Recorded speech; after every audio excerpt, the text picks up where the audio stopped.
Welcome to the Wednesday, July 23rd, 2025 meeting. Please silence your cell phones, pagers, and other electronic communication devices. Agendas and speaker request forms are located at the back of the chambers if you want to fill them out, if you want to speak. Today, it will be provisional budget hearing items. So we don't have anybody on teleconference, so we're all here today. We're going to start with a moment of silent reflection. And Jerry Durr, if you don't mind leading us in the moment of silence and the Pledge of Allegiance, please. Okay, this morning our silent reflection is going to be for Sheriff Miller and his family, and just our prayers.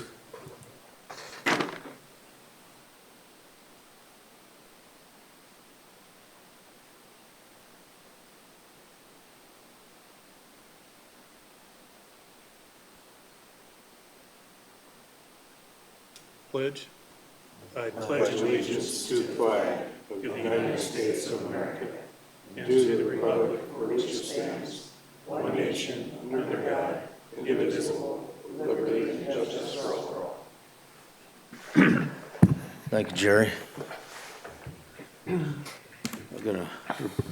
Everybody will review and approve the agenda, so I'm looking for a motion to approve the agenda as presented. So moved. Second. A motion by Hadcock, second by Durr. All in favor, say aye. Aye. Opposed, same sign. Hearing none, motion carries. Items from the public. Does anybody in the public want to speak today? I don't have any speaker request forms, so we'll move to item 7, which is a 2026 provisional budget discussion. Work directives, actions, provisional budget. Here's a memo here. So I guess how we want to start this off. Jordan, lead us through here. Jordan, you want to lead us through this, buddy? Sure, I'll kick it off with a couple of financial calculations here. Jordan Ebb, Director of the Commission Office. And I want to talk about kind of where we're looking at with the provisional budget as it stands. Nothing really has been decided, no votes were taken. We've got some suggestions from boards to look into figures, but what we're left with then is the original initial requests from the department heads for the expenditures. But first, let's take a look then at the cash position that we kind of can estimate here. I'm going to flip from my memo over to the actual spreadsheet here for cash position to kind of explain what we're looking at. So I reran the report as of the end of June, so that means we're going to be 50% of the year complete for 2025 to get us an actual cash balance. When I'm looking at the cash balance accounts, I'm looking at both unassigned and assigned and restricted in each of these funds individually. And so for 6/30/2025, we're looking at about 35.6, almost $35.7 million in the general fund. But then we estimate 100% of the revenues that we've budgeted to come in, and then we estimate 100% of the expenditures to go out and any transfers. We're left then with an estimated cash balance to start 2026, at the beginning of 2026, at about $28.3 million. Now, to talk then about the assigned balances, because not all of that is just free money, we need to look back at what we have currently in restricted funds within the general fund. And as of June 30th, last time I pulled this data, we do have $660,000 in restricted funds within the general fund. And then we also have set aside for assigned reserved accumulations, we have 11.4 million, we'll round up there, in assigned funds. And so that means if you were to take the assigned away and the restricted away from your unassigned, or your total cash balance, your unassigned balance remaining is only going to be about 16.2 million in the general fund. And so that'll be at the start of 2026. From there, we can take a look then at what our anticipated expenditures are going to be. The total initial requests, this is the same number that we would have reported during the budget hearings in June. It amounts to about $128.6 million. That represents a 1.8% increase, 2.3 over the approved fiscal year 2025 budget, which for reference there was $126 million. A lot of that increase comes from projects, really, but personnel, I wanted to get into that. We are looking currently at personnel. We're working with the department heads individually. We don't have firm numbers, so they're not included right now in the provisional budget because we still need to hit some of the nuances, some of the slight changes that are going to come. It's not going to be significantly different from these numbers, so these are a pretty good baseline to look at. But we look at what the initial requests from the department heads were, it totaled almost $74 million, and that is 57.5% of the entire budget requests for expenditures. So personnel is a pretty big portion of the county's budget. When we calculated with department heads a baseline comparison, which is flat, this means that we didn't include step increases, we didn't include any COLA, we didn't include any promotions, we didn't include any increases to benefits. We kept everything flat at 2025 current levels as it stands right now, and then we've been working to make sure that we have the most current roster of authorized to open positions. We are looking at, I'll go to my next page here, about $71.2 million. And so that is a bit of a decrease from what the initial requests were. And that was with us calculating all open positions at a family plan for insurance benefits. If you were to change that to an employee plus one for budgeting purposes, which is kind of split in the middle of the road there, because some open positions may end up on a single plan, some may decline them. It all depends on what those elections come through at. So I wanted to give you an idea of what it would look like if we said, well, let's kind of assume a little bit more risk in personnel figures and say, let's not budget for the maximum liability of a family plan. Let's budget somewhere in the middle. You're then looking at a reduction of about $250,000 for those open positions just in that health insurance cost. If we were to add a 2.9% cost of living adjustment, which would be consistent with the CPI for 2026, that's 2.9%, and allowed for continued step increases, it would increase that personnel figure back up another $2.3 million, bringing it pretty close to where it started off with the initial requests from department heads at $73.6 million. And then a 3% increase to health insurance, which is what the Healthcare Trust Board currently is recommending, would cost the county an additional $212,000. And that's if everything stays exactly the way it was with all open positions at a family plan. We have not reported this number yet, so I wanted to get into the additional FTE requests. We had a total of 12 additional positions being requested for the 2026 budget. Each individual department head has already spoken to the justification for why they're looking for more staff within there, but I just wanted to give you the figures of this. There are 2 full-time deputy public defenders. One of those is going to be 50% grant funded, and 1 full-time legal secretary in the public defender's office. That's what's requested. The treasurer's office is requesting 3 additional FTEs, and they're basically going to start at the tax and title specialist. The state's attorney's office has 5 FTE deputy state's attorneys and 1 FTE office manager position being requested. If we take all of those requests and assume a family for the health insurance, then the increase to the budget would be $1.1 million. That is not programmed into the provisional data right now. That is a separate discussion per the board's direction. So when we calculate those not at a family plan but at an employee plus one, you can reduce that by about almost $61,000 down to about just a little bit over $1 million that you'd have to add if you wanted to grant all those FTE requests. For outside agencies, the figures were included in the budget. And the current requests, as we've got our list, ever-growing list, is about $2.5 million. It's a 4.2% increase, about $104,000 extra over the 2025 amount.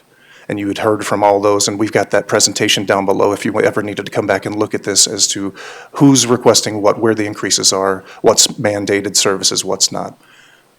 Contingency right now has a placeholder of $175,000, but I know that if you guys were looking to tighten up the expenditures and get rid of some of the excess that you've got there, you may want to plan a little bit more for those contingencies if the expenditures come in higher than what you've budgeted.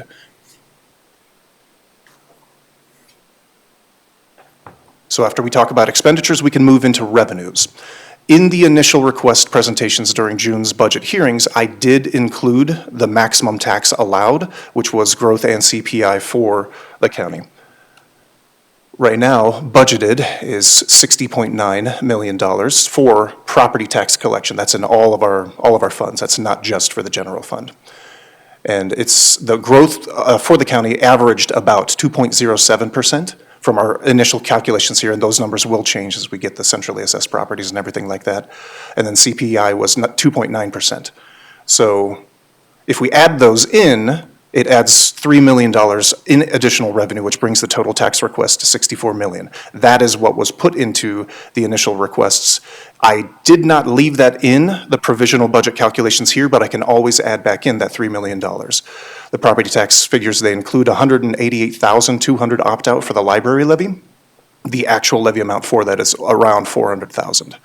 So to give the board a flat projection of what would happen if the taxes were not increased, I changed the provisional budget calculations presented here so that they don't include growth in CPI for property taxes. That's just kind of it helps us look at if we don't change anything, what is the impact to the cash balances? So for reference, the initial requests for the revenues totaled about $126.8 million, which would have been a $5.2 million increase over the current budget. But to keep taxes flat, we had to reduce that by the $3 million, which still gives you about a 1.83% increase, about $123.8 million total over the 2025 budget. And if we were to look at the 3- and 5-year trends, because I was able to do that for some of the revenues, I was able to then give us a more realistic picture because it seemed like we were over budgeted in revenues in certain areas, but under budgeted in other areas. We seemed to consistently be excessive in areas like the interest income, and that's mostly because of the bond money that we've got. But if we look at that 3- and 5-year trend, we're actually looking to closer to $122.9 million, still a 1.14% increase, but much tighter than what we were originally anticipating with that extra $5 million that we had first projected.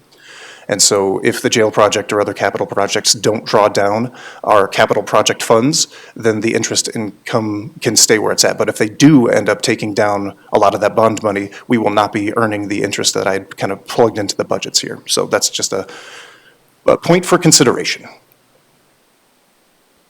So then we look at, based on those expenditures and those revenue numbers, we can look at what our means of financing are for those total appropriations. So we have a shortfall of revenue that does not match our expenditures. That means that we would need at least $5.6 million in cash to be applied, which does not take into account the additional 5% mandatory appropriation that we have to hold by SDCL, which technically is ours to keep, but we have to budget for it. It goes into the appropriations and the means of finance. So it has to be calculated into the final figures. We're looking then at our reserve accumulations, because as I mentioned before, $11.4 million are in assigned funds, and this is how those are broken out. You've got IT equipment, the jail transport bus, which was already expended, election equipment, indigent care, auditor software. You can see the list there. And that's all assigned for not general use purposes, it's assigned for specific purposes, and those can be taken out of our anticipated unassigned fund balance, which gives us our reserve percentage. So then we look at our reserves. So our total general fund appropriations are $85.4 million. And if all the cash remains unassigned, those reserves look pretty good at about a 30.3% reserve. However, if we have to take out $11 million of that, we cut that down to about 15-16%. I didn't include that percentage here, I apologize, but that's kind of where we'd be looking at. We're lower than our target of, assumed target, I apologize, of 18 to 20% in reserves in the general fund.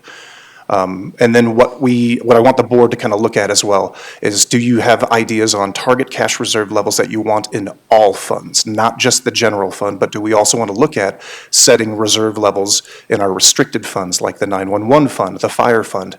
Do we want to make sure that all of those funds have a baseline amount of money in them, or do you have other thoughts and ideas there?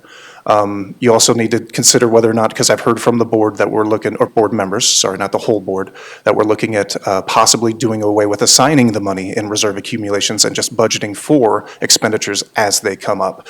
Come up with a 3 to 5 to 10 year plan of what capital projects are going to come and have the board prioritize those yearly and just say, we're not going to squirrel away the money, we're not going to set it aside in the general fund, we're going to budget for it as it shows up. We need to determine what the funding philosophy will be for the outside agencies. Do you want to reduce their funding, keep it as they requested, flat funding, inflationary amounts, performance-based criteria based on metrics of impact? And that's a decision that you'd probably need to make while we're thinking through the provisional budget here. And then how do you want to treat the new FTE requests? Do you need to priority rank them, say which ones feel like we can afford them more than the others? And it's tough to get to that number until we have a firm idea of what we want the reserve balances to be and how far off we are. But these are all things to consider. And then guidance on whether or not we want to increase our contingency, leave the contingency where it's at, and just take the risk of having to do more budget supplements if budgets are cut below what they end up being. So that's my quick overview. I ran through it really quickly. I will stand for some questions. I'm sure you've got some. Mr. Chair. Yep. Commissioner So Drews. Jordan, explain to me the proposed opt-out for the library.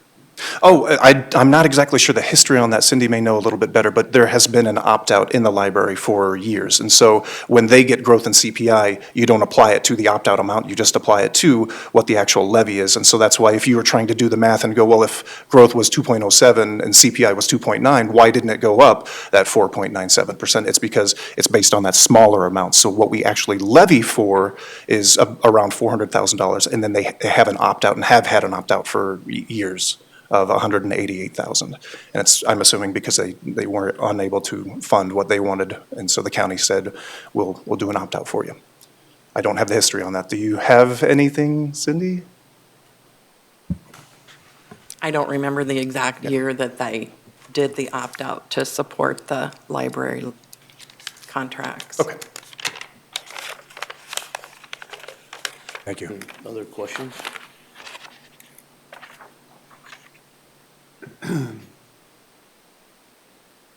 Yeah, I do. I'm just Yep, making a couple. I see that, yeah. You want to go ahead or do you want to finish your notes? So getting back to decisions to be made, and I do know that some departments, and even on personnel in the last, even as of yesterday, there were new numbers submitted to the commission office on, different things. And even in the last week, another outside entity that submitted for funding. And kind of getting back to your talking points at the bottom about decisions to be made, I do have some comments related to some of the things that I've spoken about before, and I'm going to go down kind of a list here, but so the number of FTEs in the county and looking at how we're going to fund those FTEs, whether or not they get a COLA increase, a step increase. I know this year there were no step increases for the employees because of the wage study that was done with the inflection of that $3+ million into the wage scale. And then this year, no step increases. I am in favor of looking at that and looking at step increases, and typically you would give a cost of living to keep the scale moving forward. And that's kind of one of the things about the personnel in the county is getting a handle on the number of positions we have.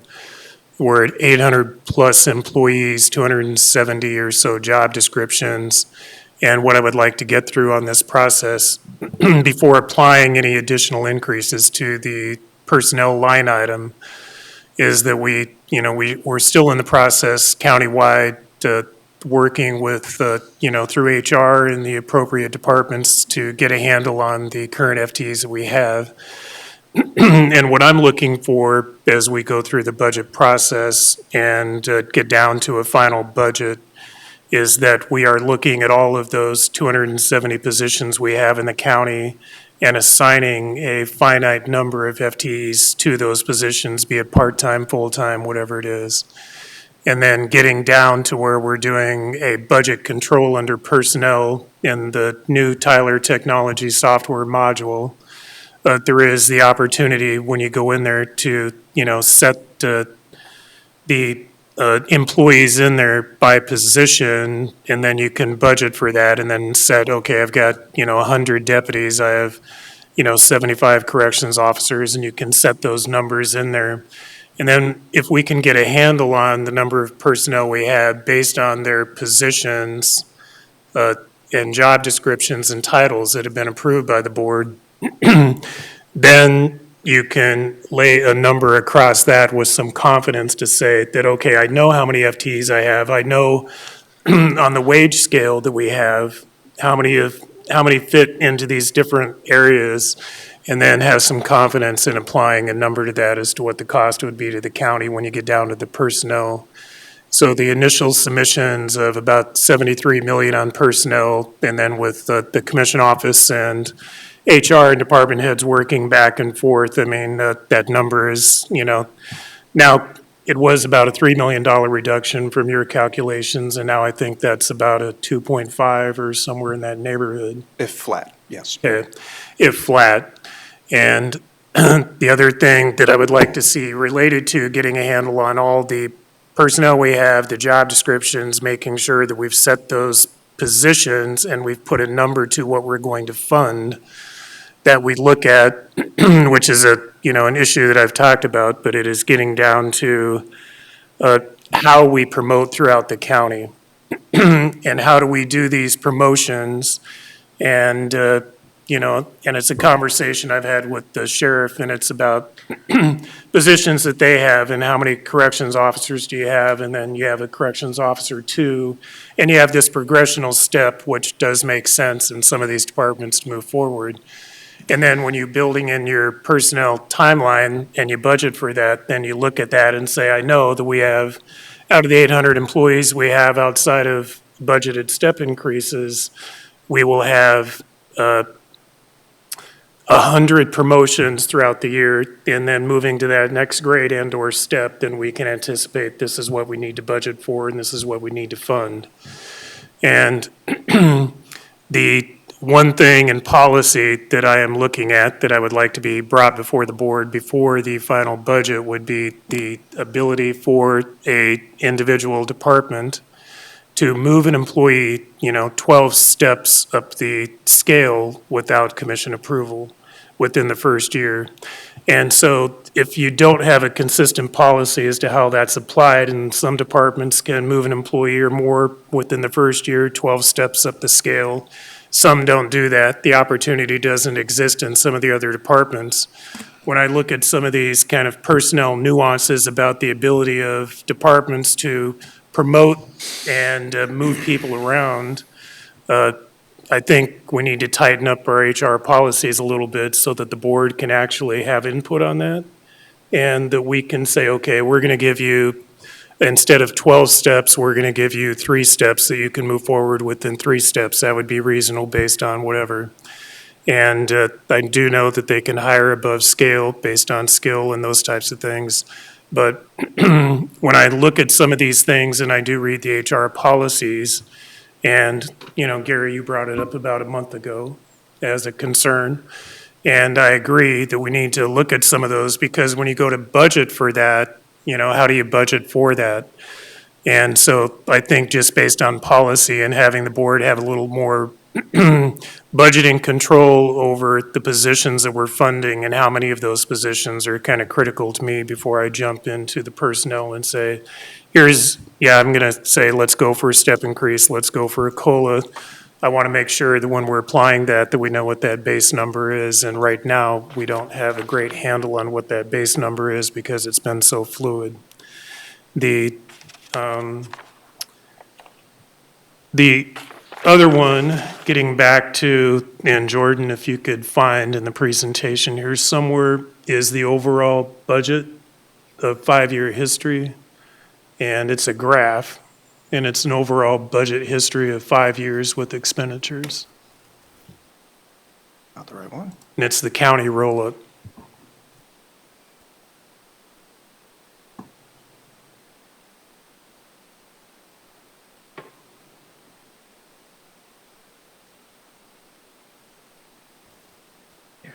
That one. So if you look at how the county has been budgeting, and it ties into our reserve accumulations. So if you look at the 5-year budget history of all funds, approved budget versus actual, and you see a difference, and I mean, if it was a smaller budget and, it's a 5 or 6% difference, But in this case, when we're talking over $100 million in budget, and then you're looking at the actual expenditures, and so 2020, and again, some of this, you can look at some of these anomalies as to why we budgeted, and then we came in, 122% of budget, 130, I think it's 35%, 107%, 105%, 106%.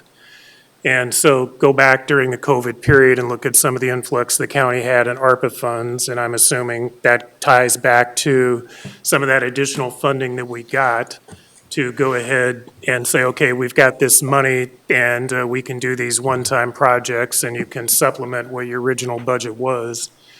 And so you go in and you look at some of those first years during COVID, and then you get back to, and we could go back and look at a 10-year history, and I don't know if you've done that, Jordan, what that trend would have looked like prior to COVID.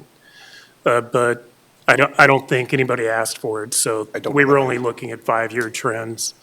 But if you go back and you look at, after the COVID expenditures and still into '22, but when we're looking at what we actually budgeted, and then you get into '23, '24, and what's anticipated for 2025, that is, in many cases, it's not like we had an unplanned something come up, or, we had, which we just, we had here in the last few weeks. We have to, do a roof project, and we have to do some of these things. But when you're looking at supplementing your budget to the tune of, $5 million, $6 million, $7 million, $8 million in these last few years, and if we were to project, I believe, based on these reserve accumulations, as to what we would do this year, we would be supplementing over what we have budgeted. And it gets back to, there's, and again, there was nothing wrong with, how the county was previously budgeting and accounting for some of these things. And this is one of the things that I've been talking about that I would like to see change. And that is getting back to, if you want to pull up your memo on the reserve accumulations.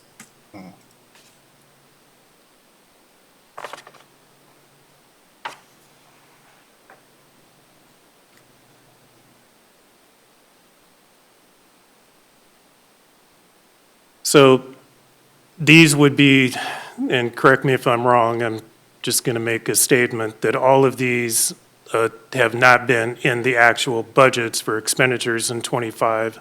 These would be supplements that we would make to make these allocations. Is that correct? I believe so. I'm not sure if that applies to literally all of them, but I believe so, yes. Okay.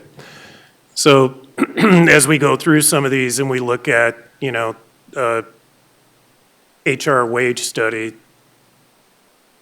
anyway, I'm not going to call anybody up. I'm just going to make a general comment about these. So we're looking at 11 million, and I'm going to say, because one of them I already know that you said we've already supplemented, and that would be the sheriff's office purchase of the transport bus. So, we had down 625,000, and I know our supplement was more than that because of various things. So you go down and you look at these reserve accumulations and tracking these, and these are things that are not in the budget. And so when you go to expend those, you're making a budget supplement to fund and make sure that that individual budget, does not, obviously go in the red in the fiscal year. And so it's these reserve accumulations that has been a budgeting practice for my understanding for, decades maybe. I would like to see this practice go away. And so we have last year you passed a budget, the previous board did, which, we have this year at about, including the 5% that Jordan's talking about to hold back, we have a budget of 131 million and change. And when Jordan is talking about, expenditures and he's saying the budget is 126 million or whatever, that does not include, which he mentioned, that 5%. So when we are budgeting and we know that these things are coming up, I would rather have this in the budget, because again, we already know, obviously, if we're going to budget for it, that we have the cash or we have the ability to finance it. And this practice of putting a budget together, and then a department says, I need to build up my reserve accumulation by $50,000 this year, and they've been doing that for 3 years, and so they have $150,000, and they want to add up another 50, and they want to get to 200,000. And so in the budget, you're going to show $50,000 that's going to be budgeted in that one fiscal year. But on the books, we're tracking on these numbers, this additional 150,000. And then come year 2 or 3 down the road, then they want to expend that reserve accumulation that they've been building up.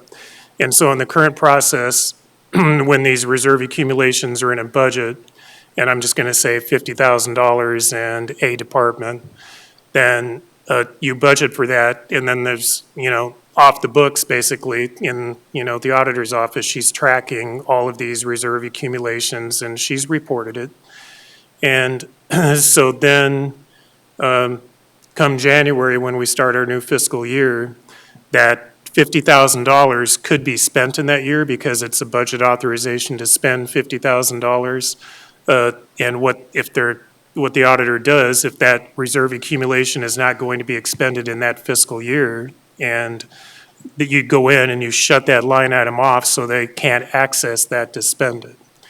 And so that's how we're kind of tracking some of these things. And then when it comes down to actually expending that, then we come down, and these are, the majority of them, unbudgeted in a current fiscal year, but you've said, I've got this money because over here I've planned for this.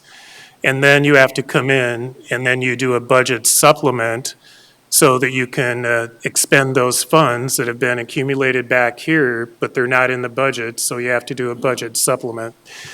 And that's a practice that I'm not comfortable with, and it's a practice that as we go further down this fiscal year, and we have these reserve accumulations, if any of these have a trigger that plan on being pulled in 2025 that we're not budgeted for, any future reserve accumulation coming forward that would require a budget supplement in this year, unless it's very critical to our operations, I'm going to be a no.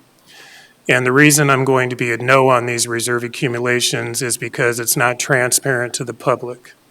And so we're passing a budget, and we're telling the public that we're passing a budget of 125 million, 130 million, and then we're coming in and we're spending, millions over that. This goes back to what and again, I don't know how we're going to get there, but it's where I would like to get to, that we have a balanced budget. And that means that, when you're looking at that applied cash, that we have an applied cash number that, is very minimal related to our 5%, but showing that we have expenditures and our revenues that are somewhat equal. And so this budgeting practice, and there is some of that in this year's current provisional budget, where we have tracking for reserve accumulations for future expenditures. I don't want those. And I have talked to, departments about this, and what I would like to see is, I'm just going to give an example. If we knew in this fiscal year of 2025 that we were going to purchase a jail transport bus, we knew that, then let's just budget for it. And so let's put it in the budget so we can have a conversation about it, know that that's an actual expenditure. And I think and Cindy, you can correct me if I'm wrong, but I think when I read your budget presentation information, I think for fiscal year 2024, I think you said you had done 22 budget supplements. Mr. Chair, if I may. Mr. Chair. Wrong. Mr. Chair. I'm sorry. She's addressing you. If I may. I was looking at it. I can go back and look that number up if you'd like, but I do not have that right here. No, that's fine. But we have a practice of, doing budget supplements, and one thing that I would like to get to is that, we wait until, if we have anomalies come up and some things happen, then we kind of wait until the end of the fiscal year to make sure if we're supplementing that we actually need to. So anyway, it's just this practice of budgeting, and that's why, that I did ask for, and I think some departments provided it to the board. It's in their information for, 5-year history. What are we looking at in 5 years? What projects, what expenditures do you have over the next 5 years so that we can plan for that? And so we have this number of $11 million, in accumulated reserves, basically, that are assigned for various projects whenever they come up. And kind of my point about the county looking down the road for the next 5 years is we have a project in front of us, that we have been presenting to the public, we have presented to various entities, and it's the jail project. And so the jail project is one of those things that has kind of been planned for, for years. And I think, the previous commission authored about, between 6 and 7 million in design work to be done in that project, which a vast majority of that, I believe, has been expended. And so I do know, because I have talked to the sheriff, I do know that within the next, 60 days prior to us getting to a final budget, that the, sheriff will be coming, not only, I know we have another public meeting coming up on the jail project, but, he's going to be presenting to the board about the jail project and kind of the history and the detail. The one thing I do know about the jail project is that we have infrastructure, at the jail that needs to be fixed. And that's between, numbers popping in my head about 36 to 40 million. To go ahead and fix that infrastructure. And so we had other things that came up, and if you look at the buildings and grounds, which Davis Purcell did a great job presenting to the board at the last meeting, and you look at his project list and some of the things that we have to do on our buildings, we're going to be moving to the concourse building. We're going to be doing a parking lot. We have a roof project. We have a roof project to the jail. And so what I would like to do is, as we go through this, kind of getting through the final budget process within the next 2 months, I would like us to look at the practice of the reserve accumulations and then look at if departments know in the fiscal year of 2026 that they have a plan to expend those funds, that we have a conversation about that and we put it in the budget. And it's not a reserve accumulation, but we actually budget for it. And one department, when I gave an example and said, we have a reserve accumulation, I'm just going to pick a number that doesn't add up to anybody's here, $223,000. You have a reserve accumulation of $223,000. And if you know that in 2026 that you plan on expending that project or whatever that expense is, and it's a need that you have, then you need to put it in the budget. Well, I don't want my budget to look like it's gone up that much. And so it's going to show a spike in my budget. And I said, yes, it will. But when we have spikes in budgets, then we can explain those anomalies as to why we have spikes in budget. And it's kind of a one-off. And then if your project goes away next year, your budget will go back down.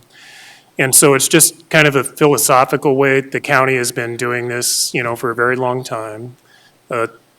There's, in practice, there's nothing wrong with how the county has been doing this.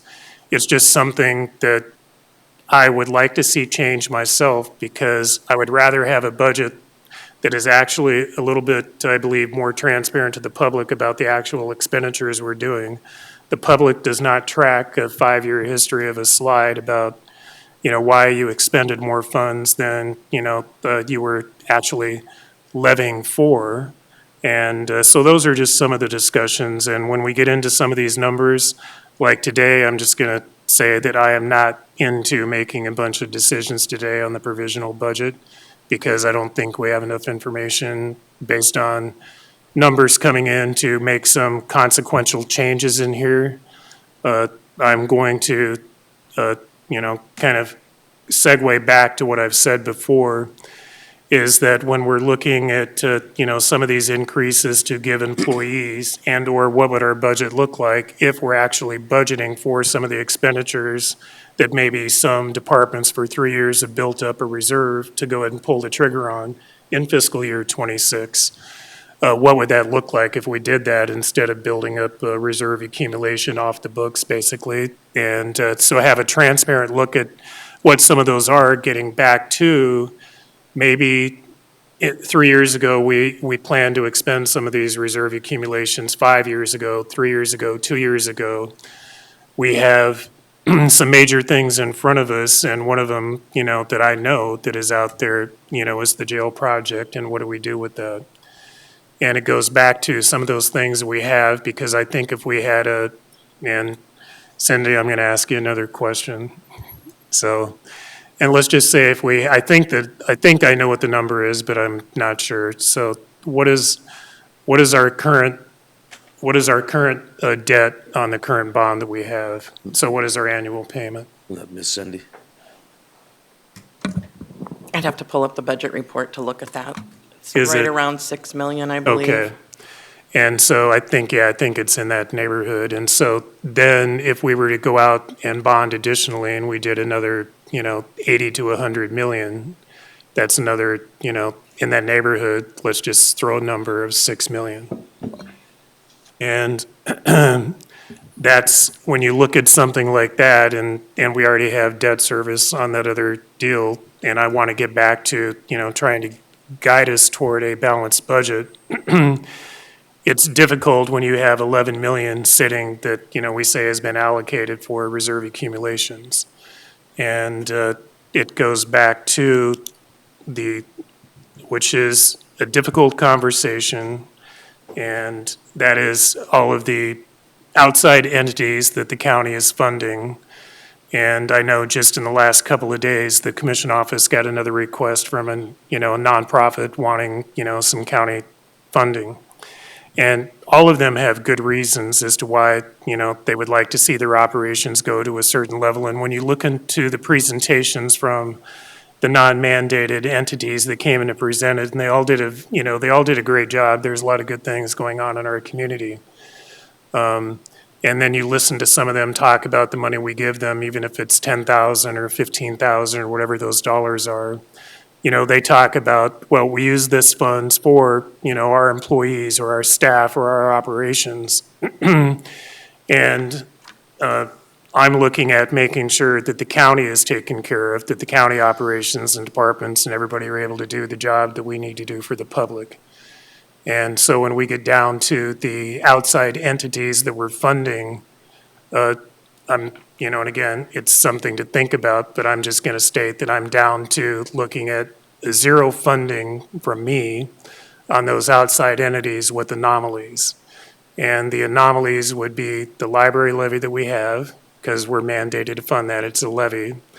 And we'll have to have some discussions because looking at that opt-out number, but I would like the full up revenue for the libraries throughout the county are about 550,000. I would like to reduce that levy in half. We are funding some entities statutorily that we're funding that have a line item, and the auditor tracks this because she has to pay out appropriately. And one of those is going to be, I'm just going to say, Women Against Violence. And so Women Against Violence is something through domestic abuse that we're required to fund statutorily. Those fees are calculated and come through the Register of Deeds office. And then, state law says you will fund domestic abuse to this level. And then there are departments, State's Attorney's Office and Sheriff that had funding, historically and/or in this year's budget for additional funding to those entities. And so Women Against Violence spoke, and I think the number that we're giving them statutorily required is in the neighborhood. I think they quoted a number, and I looked at it, I think it's about 40,000 that we're giving them statutorily. And then their request this year is to get 23.5, their request, 23.5 from the Sheriff's Office and 23.5 from the State's Attorney's Office. So that additional funding is 47,000 is outside of what we're required to fund. And so you fund domestic abuse and then you pick an entity as to where you want these funds to go. And in this case, it's Women Against Violence. And so as you go down some of those, outside entities, some of them are providing a service to the county and kind of supplementing to some degree what our operational cost would be. So I think those are legitimate, ones to have a discussion about. But if you listen to like some of them and you look at their funding, and some of them have $12 million in revenue annually, and our funding, is less than 1% of their overall revenue, then you have to look at that and go, okay, $100,000 here, $10,000 here, $5,000 here. I would rather keep that money internally into our operations because we do not have a balanced budget. And so when we're looking at dipping into reserves to make a budget balance, you have to get to a point that, you have to look at your own entity. And obviously, we have to operate efficiently. And I think we have a lot of good department heads. We have a lot of good employees. And so those are just kind of my comments about the non-mandated. It's about the reserve accumulations, and it's about getting a handle on our FTEs. And the other comment I would make about when we're talking about that, and I mentioned at the last meeting, I do believe that our law enforcement, if you just look at regionally with our law enforcement and just take a deputy sheriff position and weigh that against the highway patrol, against DCI, against the Rapid City PD, and I know there are anomalies, but I would like to, the wage adjustments done for this fiscal year, in my mind, it got to a point, but it did not address what I think is a little bit of a disparity in law enforcement, which in my discussions with the sheriff has, led to, people in our law enforcement divisions transitioning to these other entities. And so those are just some of the talking points and, some of the things that, come to my mind. But I'm not comfortable, in my mind right now, going through the budget and pulling out line items and having those discussions and go reduce this by 5, reduce that by 10. I think it's an overall philosophy that we need to talk about as to how we need to budget, and then give departments and those calculating the numbers between now and final budget some more time to give us some information. But those are my inputs. Thank you, Commissioner Duradick. Just to, I understand what you're talking about with the reserve accounts, but, so you're saying instead of just having like a reserve, we'd actually have a capital outlay for that, knowing we're gonna have a budget issue with that in 5 years? I mean, how would we accumulate those funds that were transparent, like just have a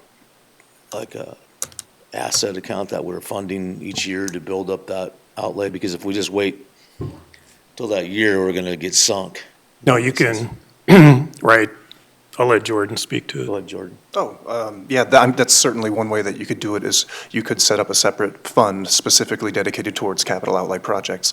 You already have a couple of funds like that, and Okay. it just basically earmarks those funds as I expenditures think thinking that's and prudent, revenues. so Thinking that's that, something we can accomplish like today, really. I mean, isn't it? I mean, do we give you direction to say that this is how we want to handle that, or what would that take? yeah, we could, I'll think about that one. Or for a if we second. could Yeah. write it up for our next meeting, that's was something we'll definitely put on as a conversation piece. That way it gives everybody else more time. Outside agency funding, I agree with that. If it's non-mandated, I think we should have that discussion. So anything that's on there like we have, I know there's some really, like, we're getting some really good deals, like on the people that do the forensic auditing and stuff for children. That's a really good bargain, and I think that's mandated also, though. But if we could have those ready for our next meeting to say, Okay. looking at these, going, what's realistic, what should we fund, what shouldn't we fund, and then maybe get that out to us early so the commission can look at those items and make their comments on them and decide how we want to go forward with them. But I'm in agreement that with this budget, I'm looking at it, and I'm looking in 2022, the personal services were 57,465,000. Adopted in 2025, 73 million. So 22, 23, 24, up to 25, we increased that budget by, almost $14 million. And then I heard numbers talking about the amount of employees that we have per population is 7.2 per 1,000. Is that correct, Jordan? Is that what we, I believe that was the number that was reported. okay. And the national average is like 3 to 4. We look at Minnehaha County, and I know a lot of people don't like those comparisons, but they're 200 and some thousand people, 215, 220, we're about 110 to 115. But our budget overall is the same as their budget, so I'm not sure how we narrow that down to see what's the differences. Why is our budget the same as Minnehaha County's budget when they're slightly less than double the amount of people? So and then we look at the overall budget of spending into outside of what we budgeted, that's not a good way to budget. I mean, transparently or whatever, however it works, we need to address that. So I would agree with those coming back as an item that we can be an action item and say, how do we address these? So give our commission time to have discussion about these in their own minds, but if they want to have discussion today, I'm good on that too. Looking at getting the FTE under control, that's a definite plus. Looking at anywhere that we can be more efficient, absolutely is important here. I just, looking at these numbers, I'm trying to figure out how we got here, how we can have this not happen to us in the future. I think the way the budget's laid out with everything going through and a level of, we can have really good conversation when, look at, maybe put it on the next action items, condensing the amount of job descriptions that we had so they are more comparable. So then we can actually tell where we're hitting a target and where we're missing a target. I agree with Commissioner Jura. I'm not ready to start making significant, look at this item, look at that item without having some more of this information. But overall, I'm not interested in increasing the budget. I don't think the taxpayers are in favor of that right now. I don't think they have the flavor for that. I think that they've been taken to the brink. We got the upcoming jail where we know that there's some factual information that we have to do with the jail. We're going to have to address the infrastructure in the jail. There's no doubt about that. But there's also other issues we need to address on the fact of the matter of having less than 20 people incarcerated in our jail when there's 600 beds in our jail. It seems like we're taking on the state's responsibility to jail these parolees that are offenders or whatever. I'm not exactly sure on how that's all working, but that overwhelms the jail, which then overwhelms the cost of running the jail, which then overruns the cost that taxpayers have to pay. I've seen where the city of Sioux Falls is looking at cutting a lot of their extra amenities. We don't have that fortunate ability to do that at the county. We have some room and we need to do our share. So I think the biggest priority for me was making sure this thing's balanced and approaching the FTEs in the future of how we make sure we got a better handle on what we're doing in each one of the departments, maybe centralizing some of the job duties in the departments. We have departments that are running like silos, basically. They're running their own entities. We need to look for efficiencies in that manner. Coming forward, I don't think it's something you can just do overnight. It's something that we have to work with the department heads and the elected officials on. How do we centralize some of this stuff and still be efficient with it and still meet the needs of the consumers? So I'll leave it open to the rest of my colleagues here to see. I'm very comfortable with bringing forward and making decisions on some. I would make a decision today on a lot of these, but I understand that this is kind of, new for everybody. So, Mr. Well, Ross. one of the things I'm looking at is under personnel, and if I'm reading this right, for personnel, it's $73,946,681, or over 57% of the budget request. So maybe we ought to be diving more, at least look a little bit closer in personnel and just, is there a way that we can reduce that a little bit? Because that's a really big number. That's over 50% of our budget. And so when I've looked at everything, and I appreciate your comments, Commissioner Durr, but this is one thing that I think we need to be looking at just a little bit closer. Mr. Hadcock, did you? Sure. So for me, think you pretty much know from the last few years what I think about some of this. HR policies, I think, needed to change, and when we changed them, I think it made anomalies in what happened to our budgets, what happened to our personnel. From being here 11 years, the last 3 years have been the most craziest I've ever seen in politics for me.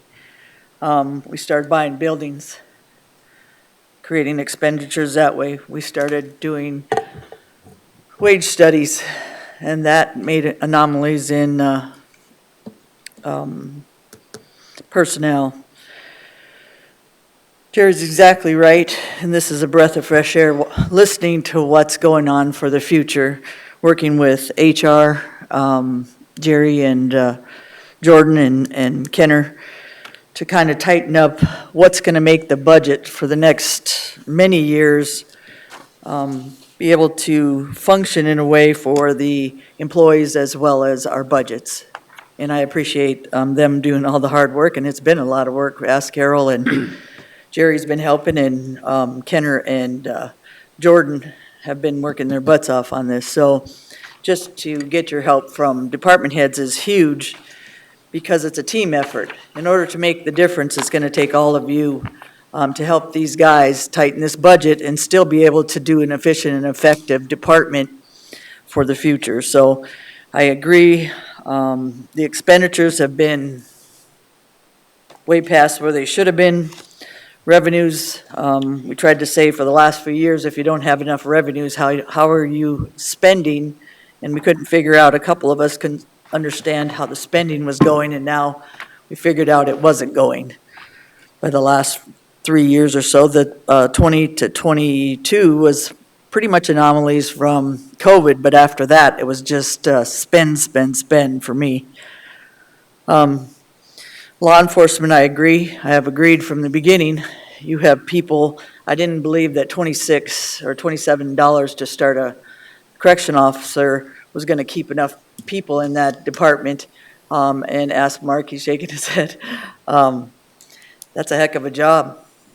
And you got to be able to compete, and you got to compete with the police officers, the law enforcement from Box Elder and everywhere else, and city, and our jail is very important to us. So I agree with Jerry on that. I have agreed, and Brian knew that a long time ago, that needed to be changed. So in an area that needs something for change in raising, and that's kind of weird for me to say that, somebody's pay in that area, I believe it should have been not a little bit, it should have been high enough in order for us to maintain our people. Because when we keep having 10 people dropping off because other people are taking them, it's not because they don't like the jail, it's because they can get paid better benefits and some other stuff.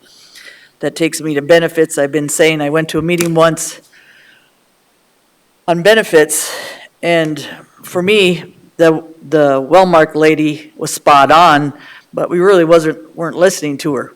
We were doing what we wanted to do as department heads and officials, instead of listening to a lady that would have kept us on tact and would have been able to take care of our employees for the future. So for that reason, and what was happening in there, I did not go back.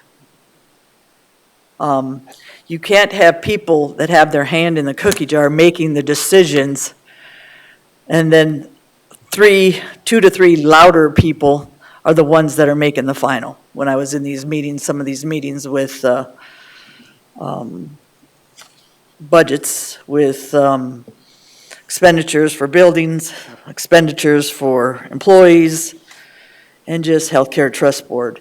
So I'm glad we're kind of putting all those pieces in. So again, so our employees are taken care of, our department heads have a future in what they're doing, and we get a hold on some of that reserve, because again, transparency wasn't, for me, very transparent, and everybody knew, because for the last 3 years, you all know I wasn't been the happiest person up here watching what has been going on, and now you understand why. I was right. No one wants to be right if it's wrong. But we're going to move forward. We're going to try to kick some butt with what we can do and make it so it's practical for the future for everybody in the county, for all our employees. And I am in favor of giving people a raise. I mean, cost of living, you should be able to get your cost of living raise. We got to take care of our employees. I'll keep saying that. I always thought that. I just didn't think the way we were doing it. I didn't understand the wage scale or the market analysis, wage comparable. It didn't make sense to me, and I didn't think we were ready for it, and we moved ahead on it, and it shows. We weren't ready for it, and just the cost that it did to our county at this point, so. Thank you. Mrs. Hadcock. Bottom line, mandated programs, started that long time ago. If it's not mandated, I didn't want to fund it. So if that's going to bring our totals down because of what has happened in the anomalies in the last 3 years, anything that we can do to tighten this budget from the overspending for the last 3 years, we need to do. Unfortunately, that's not going to make a lot of people happy, but it's something that has to be done for the public and for the budgets to be sustainable. And I said that word a lot the last few years. If you keep adding more expenditures than you do revenues, it's not sustainable for this county. And that was my bottom line. So anything we can do to make it more transparent, I've seen it already. Thank you, Jordan. We couldn't have done this without you. People were kind of not happy about moving forward on that position, but I'm going to tell you, it shows. It shows how much work it took. It shows that the 2 people that we hired in that department added to it have made this budget, and I'll just tell you the truth, it makes me very happy because it's very transparent for me to see, and that's all I wanted, was to see what was going on. So thank you, Jordan. You made it easy for me to figure out numbers and our bottom line. And Cindy, you didn't do a bad job. Your job was to listen to what the commission wanted. And you figured out those numbers. So, yep, you were the person that did the numbers. They told you what to do. So I have no blame on you either. Thank you. Thank you.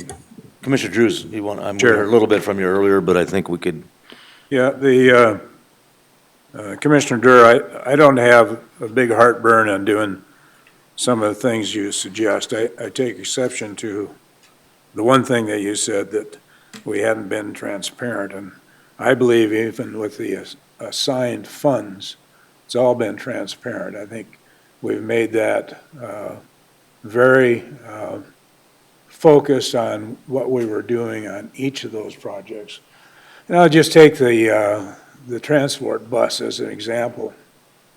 Essentially, we have to put about $100,000 a year in order to accumulate the dollars to then purchase the new bus 6, 7, 8 years down the road, whatever that may be.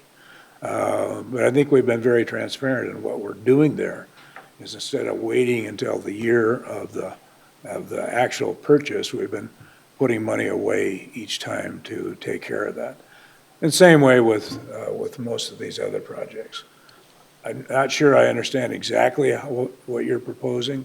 I'm more than willing to look at that. But the wage study, I keep hearing about the wage study, and we did do that internally. We were trying to retain employees coming out of COVID.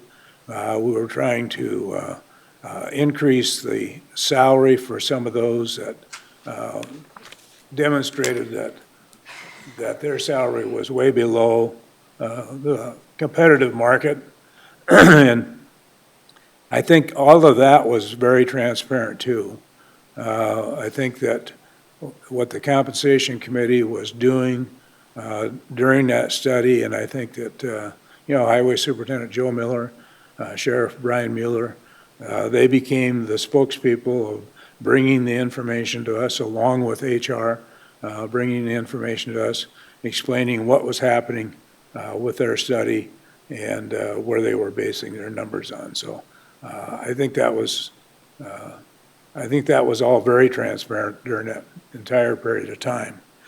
So I think we know that retention of employees was difficult at that point in time. Getting those wages to where we could retain people.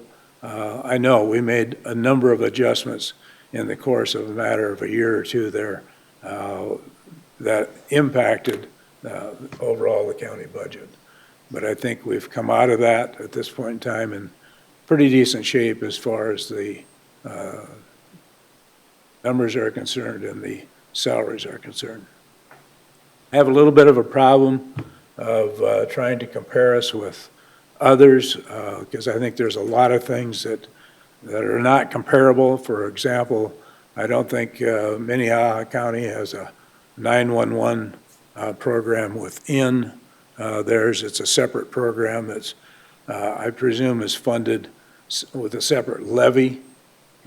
So the funds aren't coming directly from the county or the city for that. The numbers of employees there, I have no idea what that number is, but I presume it's probably 60 to 100, I would guess.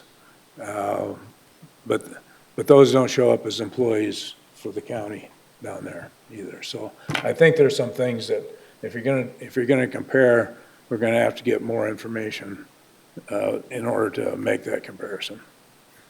That's all I have. And I agree with what you're saying on the comparisons, and that's why I'm bringing it up, because we need to know these things if they exist, why are there differences, and that's 911 is something I hadn't even heard yet from you, so thank you. And I think, Commissioner, and I don't want to put words in your mouth about the transparency, I think we're doing the same thing, but we're just doing it in a different manner. We're going to actually have a accumulated program for that, like bus purchase, and then, and we'll put it into that budget, so it won't spike our budgets. It'll be in there each year, and then when we spend it. Is that correct, Commissioner Durr? We're having a hard time understanding how you want to account for that, I guess. So you can set up a fund, and so you could set up a capital outlay fund for major purchases, and then you could put that money in there, but that money is in your budget, and it's going to show in the financials. So if we had, in this case, in our budget, and we have some of those restricted funds, and I saw, Jordan, you've got your draft provisional budget appropriations. Can you pull up that? We'll have to blow it up a little bit. It's going to be hard to see. It's very tiny.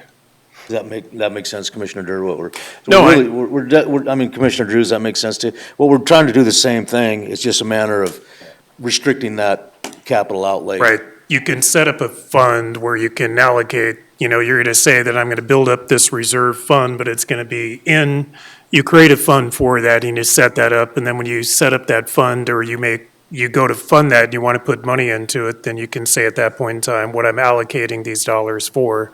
Now, it doesn't restrict you, because again, you could use that if something else came up and you say, I'm not going to, I planned on buying, 20 vehicles. Yeah, something has changed. I'm not going to expend that money on that. And just go ahead and explain, if you would. Thank you. Explain which About setting up these funds and, having, instead of Just having a reserve. having fund. a reserve accumulation on a spreadsheet, that you're actually setting this up in a fund balance. Okay, so in essence, what the difference would be if you were to proceed with going with a separate fund is we wouldn't be holding assigned funds within the general fund. There would be actual transfer of cash into, and it technically is a restricted fund, but it's not a permanently restricted fund, because you can always just unrestrict those funds and say, we no longer are going to do this project, we're looking to reinvest this somewhere else. But everybody will know what it's specifically for and what. But doing those transfers out, doing that cash transfer out of the general fund then shows that as an expenditure, which will show up on your budget showing that we are saving up for this, and then those expenditures can come directly out of that fund when it's time for them to be budgeted for in the year, and you will show that that cash balance can support that without having to track Basically, if we went to these assigned. reserve accumulation funds, we could actually start a fund that says IT equipment, and then we know we're funding that $50,000 every year in this, and then there'll be a balance sheet item for that fund. And so it won't, when we do it at the end of the year, when our budget, we'll see that we budgeted in there, and then when we spend it, we know exactly what it was. Correct. So that asset account will Makes sense. be taken down. Okay, Mr. Chair. I get that. So I think we're making some progress.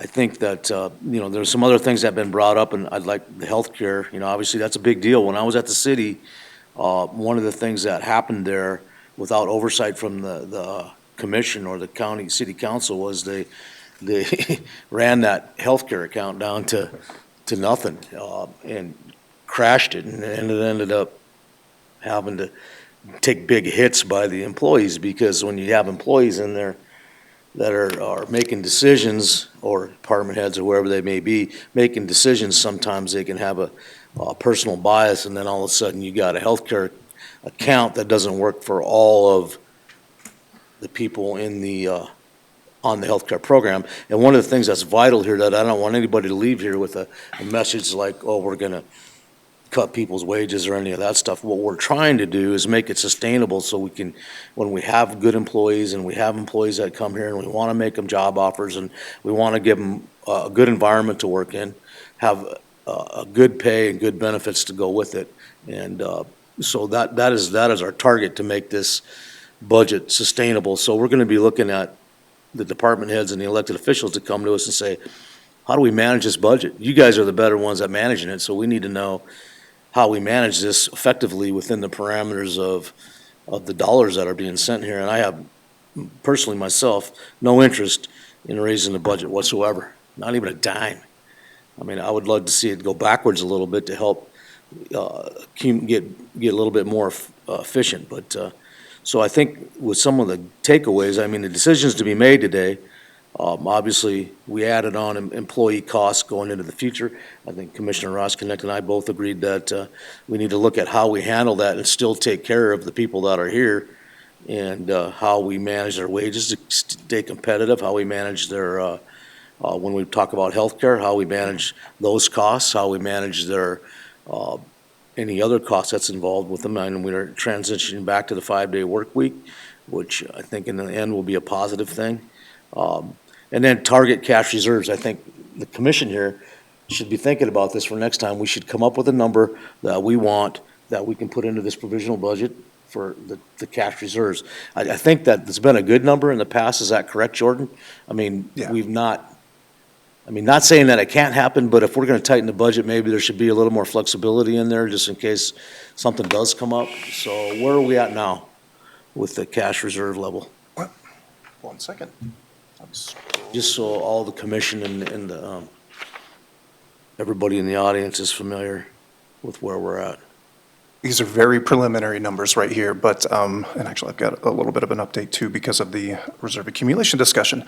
So our anticipated start cash balance, it's at the very bottom of that page. And right on the far left-hand side of that corner is the general fund. That's the one that we are. I'm looking for the cash reserve level, where we should be, where we want to be. Where we should be and where we want to be. Typically, we aim for between 18 to 20%. Okay. And we would 18 be. to 20%. Yep, we would be kind of in that ballpark. I don't necessarily know if we need to change that number, but if anybody up here wanted to comment on that specifically, we'll take those comments now. I mean, is 18 to 20% acceptable for the commissioners, or do you want to look at it and vote on this next time, or think about it, or? Commissioner Sure. Drews? Yeah. I certainly wouldn't want it to be any less than the Okay. 18. Okay. I think that, shooting for, trying to increase it slightly each year is a great way of handling it. We could have up to 40% by law Okay. in there.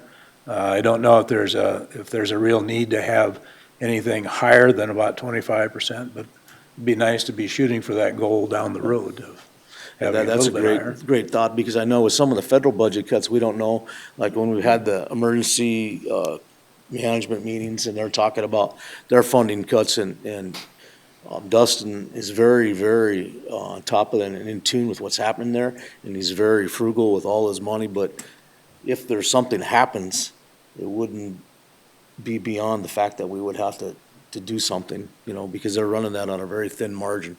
So that being said, that's something that we can do today, or we can come back, when we come back next week, it'll be simple, bring it back at, anywhere from 20 plus, I guess, 25%, and show us what that looks like, so we know there. And then we go down to target reserve accumulations, continue with process or change it. So that's basically what we're talking about there, right? Funding philosophy for outside agencies. I think that we should, Jordan, if you could present to us, I think you might have it on here, what is mandated, what is not mandated. Because even if something's mandated, then the question comes, do we need to be at that level or not? That's correct, right? Yes. And if there's a statutory level we need to be at, then that'll be flagged for us, right? Yeah. So we can either make that decision today, or we can kick that can down to the next meeting. So give you guys more time to digest this. A lot of stuff being thrown at us, so taking a bite at a time is about the best way we can attack this. But if anybody had any comment on that specific item, right now, let's hear it. I'll make my comment. My comment is if it's not mandated, I'm not interested in it, doing it at this point, because we are looking at the health of the, of our budget process, the health of serving the citizens in the community with things that we're required to do. We don't have a lot of flexibility. We don't have sales tax that, generates. We're hoping that, I know Governor Roden has made some comments about adding a sales tax, but, and maybe that can offset some of the property taxes that people are being paid. So we'll move on to the next item. Mr. Chair, Okay, Mr. Roskinek. so I'm looking at a list of outside agencies that Jordan put together for me. Yep. So you're saying the policy that you're suggesting is if it's not mandated, we're not going to support that at all? That would be my suggestion, not yours or anybody else's. We haven't voted on it. It was just something I suggested, that when we come back, we should have a plan. If there's one in there that's not mandated, that is something that is paramount to the functionality of our department heads and our elected officials and the citizens, we should look at it, yes. And also, I think maybe we should consider taking baby steps and not slamming any doors in front of people's faces. And so that's just where I'm coming from, so that That's a we're good all up front suggestion. and being transparent. Yep, that's a good suggestion. So I think that, like you said, taking a bite at a time is sometimes the best overall philosophy. So treatment of new position requests, I see the same thing. Maybe I think what Commissioner Roskinek says about easing into some of these things. I don't, we're not in a dire point here, but it could get dire if we keep unbalancing the budget and keep, with the pressure that's coming on to not increase property taxes. I understand that. Silly thing that I see about property taxes is that they're doing everything for owner occupied. Owner occupied people typically are in a better position than non-owner occupied property people. And so non-owner occupied property people do pay property taxes, just for anybody's information. They pay about 25% more than somebody who owns their home. And typically that is a lower wage earning person. So it seems hypocritical when people talk about affordable housing and then they want to drill the people that are non-owner occupied. So, Mr. Chair, yes, sir. there again on property taxes, I know a lot of people blame the commission, the county, for property taxes. Well, it's not hard to see that, when COVID hit, that we didn't have reasonable people buying it's a market, it was panic buying. And it created a false market, and that false market created, to me, a false assessment in the county as a whole. And the bad thing about it is, we're not gonna really go all the way back to where we should be, to what I consider stabilization. We're starting to see a drift downward, but if people really got a complaint about high property taxes, then maybe they ought to just look at the market themselves. Because it's a market, to me, that created probably 80 to 90% of this problem. Yeah. And I agree with some of that, Ron. What will happen is as a county, we have a specific role, whether it's a minor role or a medium-sized role. We're like at 27% of that tax number. The school district's like at 60% of that tax number, and the city's like at 17% of that tax number. And then we get funding for highway and very little for the Treasury Department. And so there's a lot of mandated stuff that the county has to take on with a limited number of, limited number of revenue. So our job is to basically be as efficient as we possibly can. And we do not, like you said, we do not control the assessment levels. That is something that is controlled by the market. We do have a little bit of control over the mill levy according to what we spend. So that's where we're trying to be our best stewards at, is how do we fit into it? How do each one of us make a decision on what we're spending here as a commission, and how we come together to provide a service for our taxpayers that's efficient as possible with the resources we're given, and not getting them overspent. So that, treatment of new positions, I think, we take a ranking phased implementation system is something that's noted on here, and that's something we should talk together about as a commission, is how do we look at moving forward, and what is our role in approving these positions? How do we keep our hands on them? And we need lots of information to make decisions based upon, like I said, if we're going to compare ourselves to Minnehaha County or Meade County or Custer County or Butte County or any of these, is like, okay, what are they providing? What are we providing? What do we need not to provide? What do we need to provide? Sheriff Mueller's not here today. I won't speak for him, but our prayers and go out to him and his family. But he has been making some changes at the jail that he's seen. He's taken upon himself. He sees these opportunities of changing, of getting other stakeholders to, kind of put themselves into the situation where the county's been. So that's very helpful, and I won't speak on those today, but that's something we should keep in mind, at what's happening over there. If you haven't had a chance to, I think Mark's here today, you can talk to him about some of the changes they're making in the care campus. And they're still hitting the goals of meeting the needs of the society over there. They're just changing how they do it and the reflection of the people that they're dealing with over there. Not all the people that they deal with want help, so that's something, when somebody doesn't want help, you can't really make them take the help unless they're actually break some sort of law in the legal system or something like that. Then there's a consequence for that. We will be having meetings where we think it's important that the state legislator gets involved. I mean, I hate watching their comments sometimes, because they run around and make these comments like everybody else is spending all their money. They make the rules, the laws, they make the mandates, they push the stuff down on the counties and the cities, and they don't take any accountability or responsibility for it. So the state, we'll have some conversations moving forward about the backlog at our jail, and they can participate in that because they participate in the fact that all these people are sitting in the jail because they're broke parole or whatever. They've been sentenced once and they break the rules, so they come back, and they come back to our jail. We got 15 people or 20 people maybe waiting for trial. The rest of them are in there because they broke. So we're going to have those public conversations so they can tell us how to fix it. We can't fix this on our own. So be aware that's coming up. Mr. Chair. Yes, sir. Jordan, can you put up the chart that shows the total expenditures by category? I'm sorry. I asked Jordan if he can put this. So that's broke down into departments 410, personnel 420, other current expenditures. Do you have a pie chart that would break that down? If not, not that I need it right now, but I'd like to break down, see a pie chart where it shows the different departments or categories, like 410, 420, 430.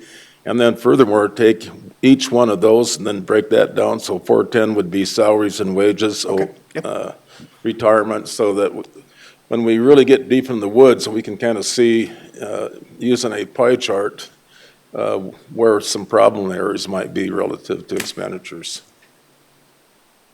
Did you understand that, Jordan? I did, yes. We have some of that already ready. I'll check with Ken. This would be easier for me going on. I think Understood. other commissioners, it'd be easier for them because these numbers, Make those they're available. good, but sometimes There's a a lot, visual yep. just to kind of. Yep. Right. He's a pie chart guy. And those are, if you go down in those individual, I see your roll-up, and he did do a roll-up for 2025.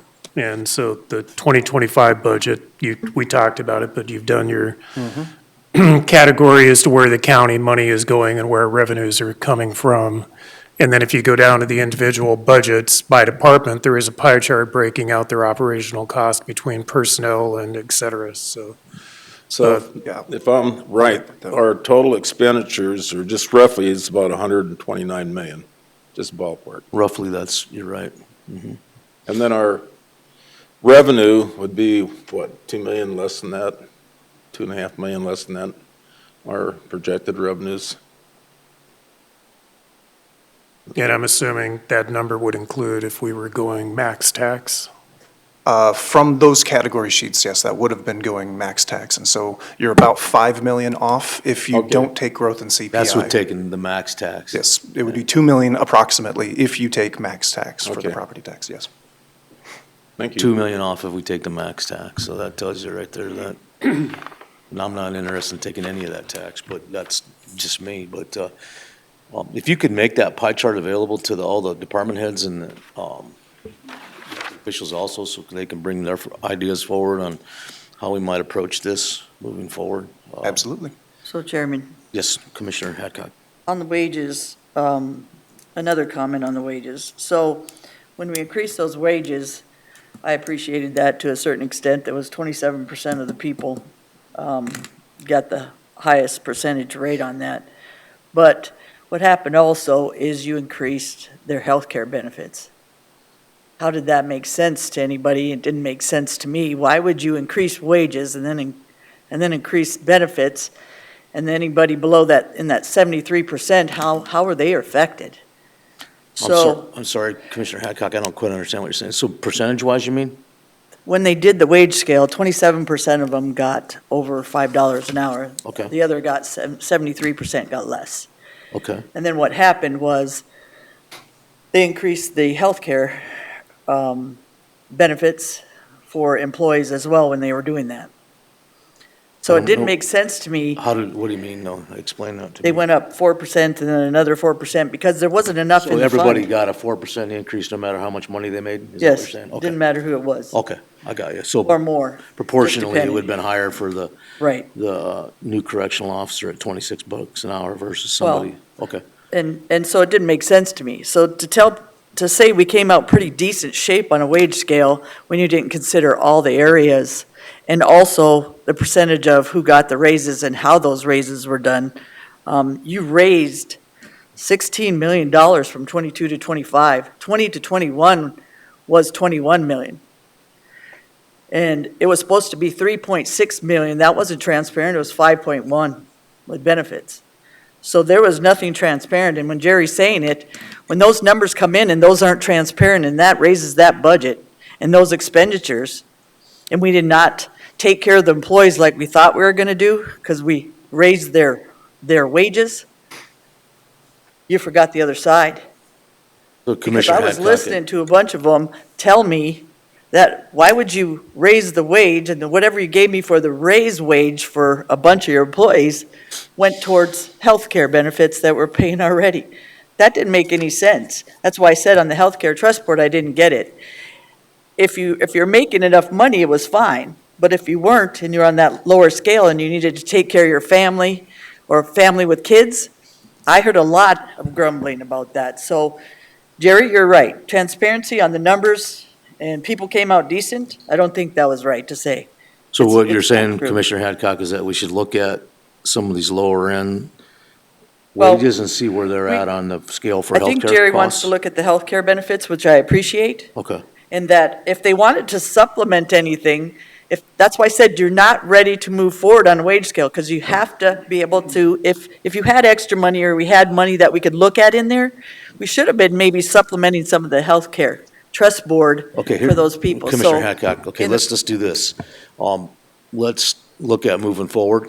that's what I mean. Yeah, so moving forward, what do Moving you? forward, I would hope that for the healthcare trust, that we take in consideration what people are making, and then we accordingly treat everybody the same, so people can, when they get a wage adjustment, they don't have a healthcare benefit that takes it away. That's all I'm saying. Gotcha, So okay. some of that stuff, like I said, wasn't transparent, and I think we're moving forward to doing that, but I wanted people to know that's why we're not taking benefits away. We want to add and make sure we're taking care of our employees on wages, see what they're making, and then see if that needs to be adjusted accordingly on some of the people like the correction officers and stuff. And some of it, we just need to combine some of those areas that we could save and put it towards areas that could make a difference for every department. so. Okay, I understand. Commissioner Durr, you look like you have a question, or? No, no, I have plenty of questions, but it's getting back to a conversation, and I know we've got, I believe anyway, we have time and we have department heads here, so I'd like to talk about a couple things that are a big percentage of our budget. And I know I had the number in my head, but in the 2025 budget, what is a percent of our public safety of our budget? What is that? In 2025, oh, shoot. It's like 58%, 50, right in that neighborhood? Right, it's somewhere around there, yes. Okay, all right. So this goes back, and I'd like to ask our state's attorney to come forward. Yeah. Ms. Laura? Laura Retzel, State's Attorney. Thank you for calling me forward, Commissioner. Yeah, we'll see. So we've had these conversations. It goes back to, what this board has talked about, obviously for years, and it goes back to, the jail project and how much of our budget is, you go back to the non-mandated versus the, mandated and what we provide. And you look at what is legislatively mandated that counties provide, public safety, law enforcement, prosecution, public defender, our law enforcement, jail. And so the public safety in Pennington is a huge part of our budget. And getting back to it, I'm just going to make a side comment, kind of tracing what both Commissioner Weifenbach spoke about and Commissioner Drews. Every county is a little bit different. And, Minnehaha County, I could, off the top of my head, explain some anomalies. It's about, the number of roads and the fact that the majority of Minnehaha County is within a municipality, and a lot of those services are handled by the city. So every county is a little bit different. We do a lot of things different. And one of those, getting back to the public safety discussion and about the jail project. And, few months ago, 3 months ago, you and I had a conversation about getting back to what Commissioner Weifenbach is speaking about, and that's the backlog in our judicial process. So I think the number goes back to May. We had 542 inmates in the county jail, and we had about 20 of those that were actually serving a sentence. And then the rest of those were either on holds or tied up in the judicial process. And so I'm just going to speak about one, and I'm familiar with many, but I'm going to give a current situation.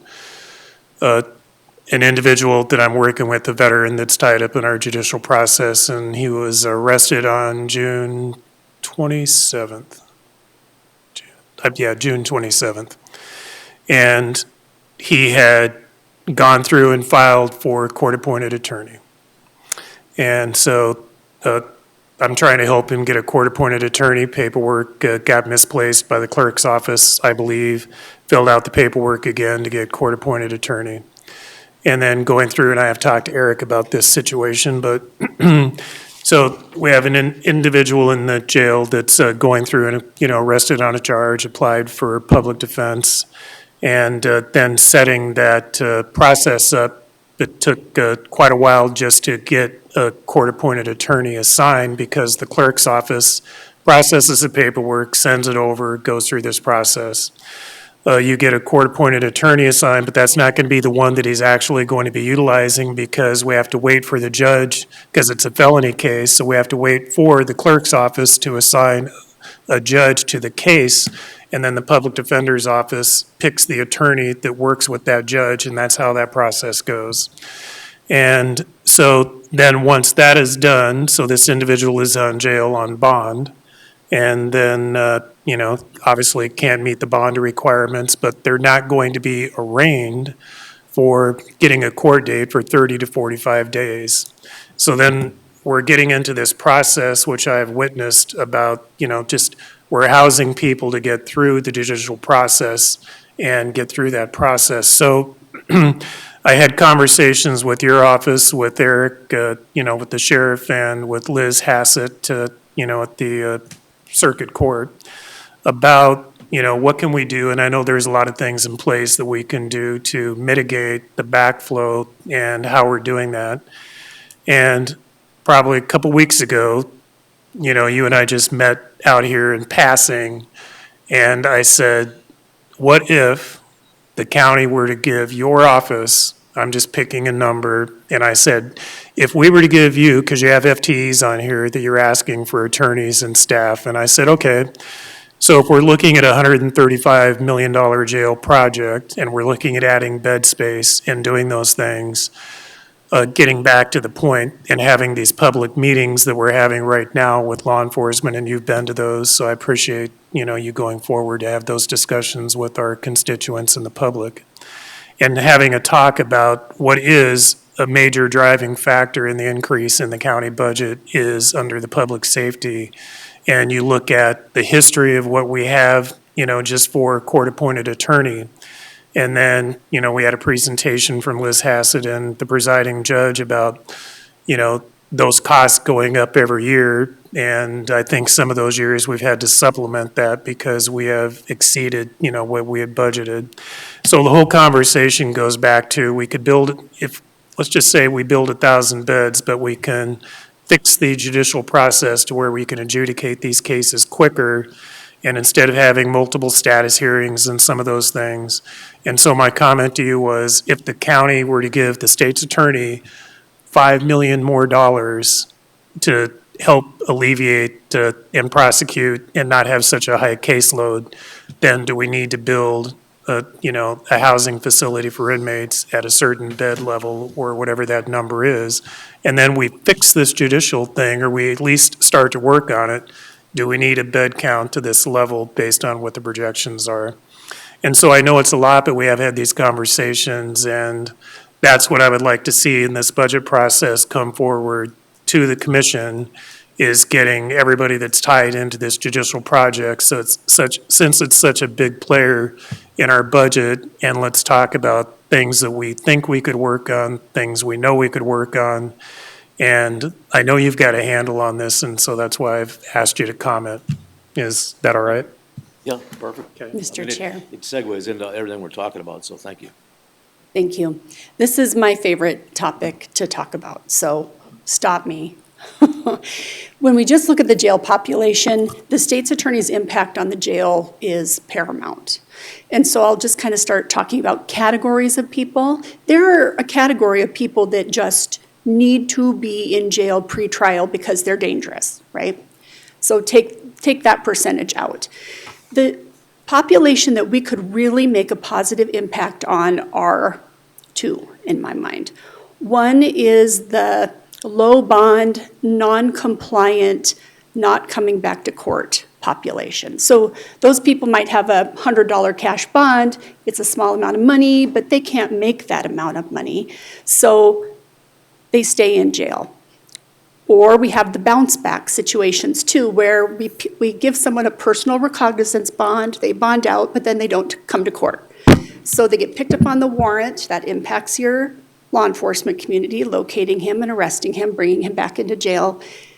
The judge sets a little bit higher bond. Now it's going to be $50. They make the $50, they get out, they don't come back to court. So it's that non-compliant population that we end up incarcerating because we're just mad because they can't make their court appearances, right? They have to come to court. So the state's attorney's office could do a lot with that population. And it segues into a conversation that I had with the legislature last week about pretrial services. Our county does not use pretrial services. We have probation on the back end, but when someone first comes into contact with the criminal justice system and they're let out on bond, we don't help them in any way. We don't link them to treatment. We don't remind them of court. We don't facilitate them making court appearances. We just let them out on their own. So if the state's attorney's office could work with pretrial services to make sure people are coming back to court, that would drop your jail population. There's a big part of the people in your jail that need to be there, that can't be compliant or they're violent, but they're there for too long. And that's the second place where the state's attorney's office could make huge impact. It's I would love to stand here and tell you that I'm perfect and my office is perfect, but we all know that that's not true. Nobody is. And because we are so short-staffed, case processing is taking longer and longer. And there's lots of factors there. Access to court, access to public defenders in the way that you described, delay in paper processing. But really the biggest driver is the state's attorney's office's ability to provide discovery, everything that the defendant needs to go through their court process. And Mr. Witcher can come up and back me up on some of this. But when we're dealing with body-worn camera footage that is in the hundreds of hours on one case, there's going to be a huge delay in getting that to defense because it has to be reviewed. Discovery delay, the fact that our attorneys have too many cases, they're just not getting to things in a timely fashion. They don't have time to respond to emails. They don't have time to meet with public defenders and defense attorneys to talk about plea agreements. They're just trying to survive. So fully staffing the state's attorney's office is going to positively impact your jail population. There's just no other way around it. Mr. Chair. Yes, Commissioner. So if I'm right, the jail's about 604 beds. So if we took today and we broke that down on a pie chart, the different categories that you kind of explained, and I know that we got some federal marshal and prisoners there, so I wouldn't mind looking at a pie chart, just say, today, this is what this looked like. The offenders that are there just because they couldn't pay well, that's their part of the pie. Just so that, I think it's something that help us if we could visualize exactly what that jail population looked like specific to today. That would help me anyhow. Because if we're going to sit there and talk about building a jail, and we're thinking, is there other techniques or methodologies that we could use that we might not need them beds? If we could just change a few things, I'm all for it. But I need to dive into it a little bit deeper. Yeah, Mr. Chair, that data would be readily accessible, and Chief Deputy Hughes and I could put that together and get it to you. I love charts, too. That would help me. I think it would help all of us. I think that would We can help get you that. everybody, yeah. I mean, Chair. yes, Commissioner Hadcock. So for me, this system, it's a lot to take in. Because I just wrote Commissioner Weifenbach a note. I talked to a probation officer. They don't have enough people. They don't have enough time. They have 7 people with 80 people each on their caseloads. So how do we make that difference? It's not only, it's the whole judicial system, whether it be from a correction officer to a public defender to a deputy. So I don't know how you all encompass that. We're talking about a jail, but we're also talking about a system that it's all going to have to encompass it. You can correct a couple of things, but you already know more police officers, as we know, make more public defenders, which make more state's attorneys, which make more jail space, which make more correctional officers, and it just goes on and on. So I was told that by a police chief. He said, if we increase, everybody increases. Because you already know, once you start getting caseloads, it affects everybody. I don't know how you change a caseload.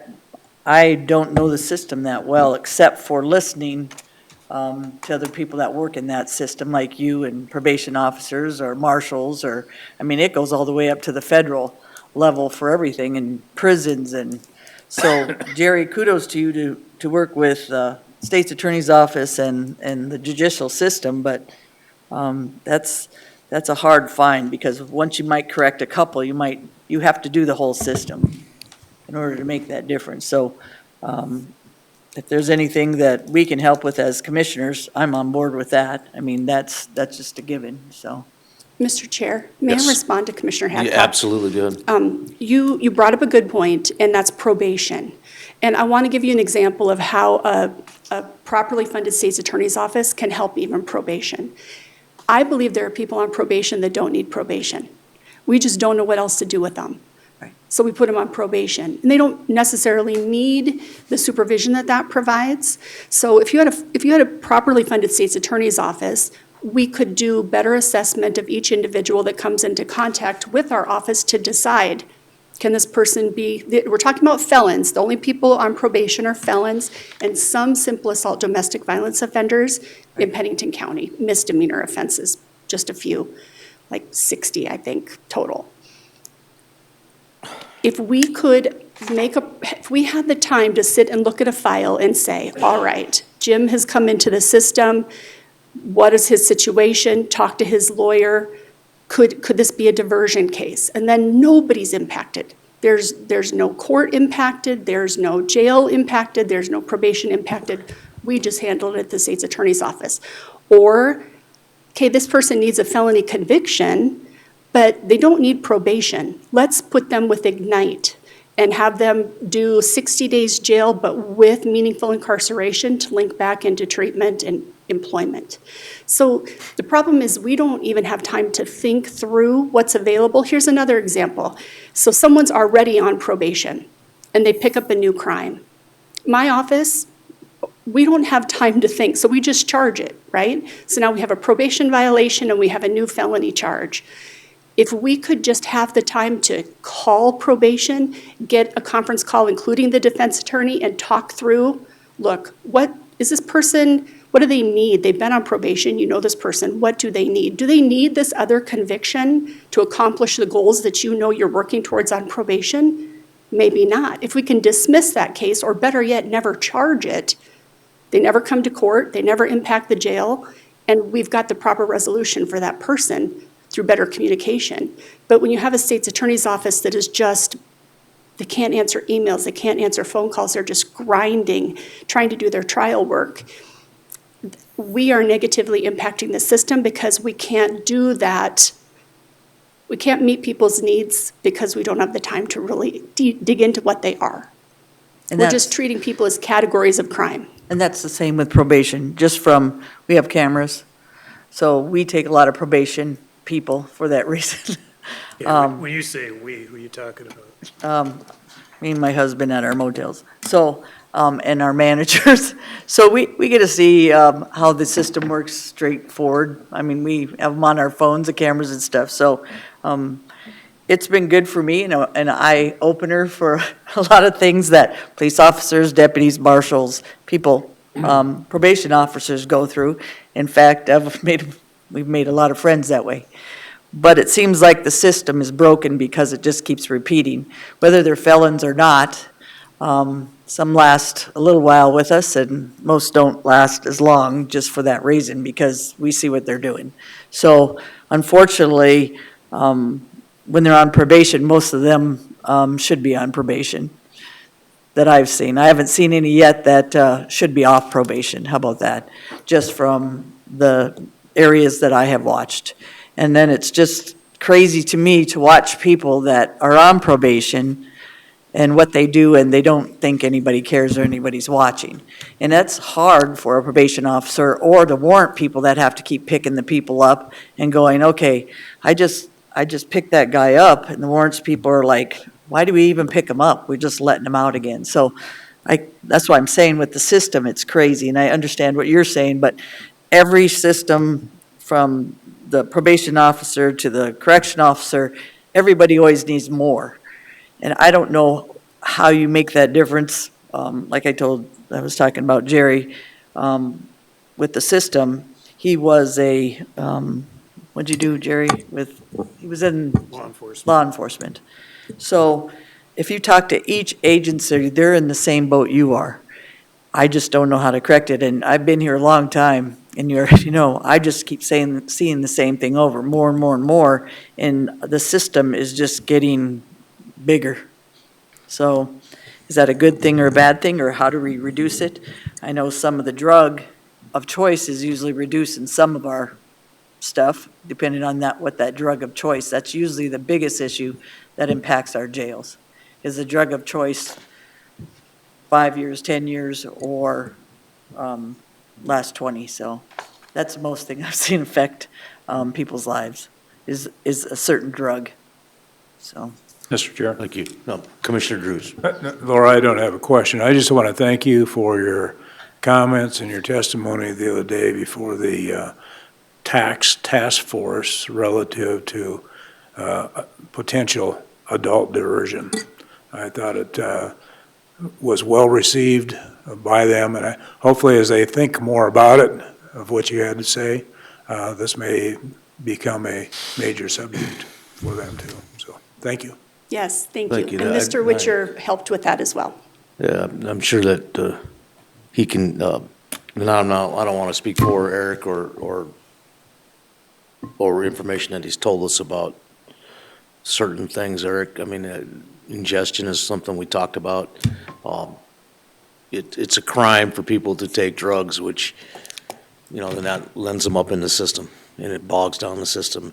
And one thing I've learned in life that somebody asked me a question a while back, said, how many psychiatrists does it take to change a light bulb? And the answer is one, but the light bulb's really got to want to change. So when you're a drug addict or you're addicted or whatever, unless you're at the point where you really want to change, the system doesn't work for them. Arresting them doesn't even really do society any good. It just costs everybody more money.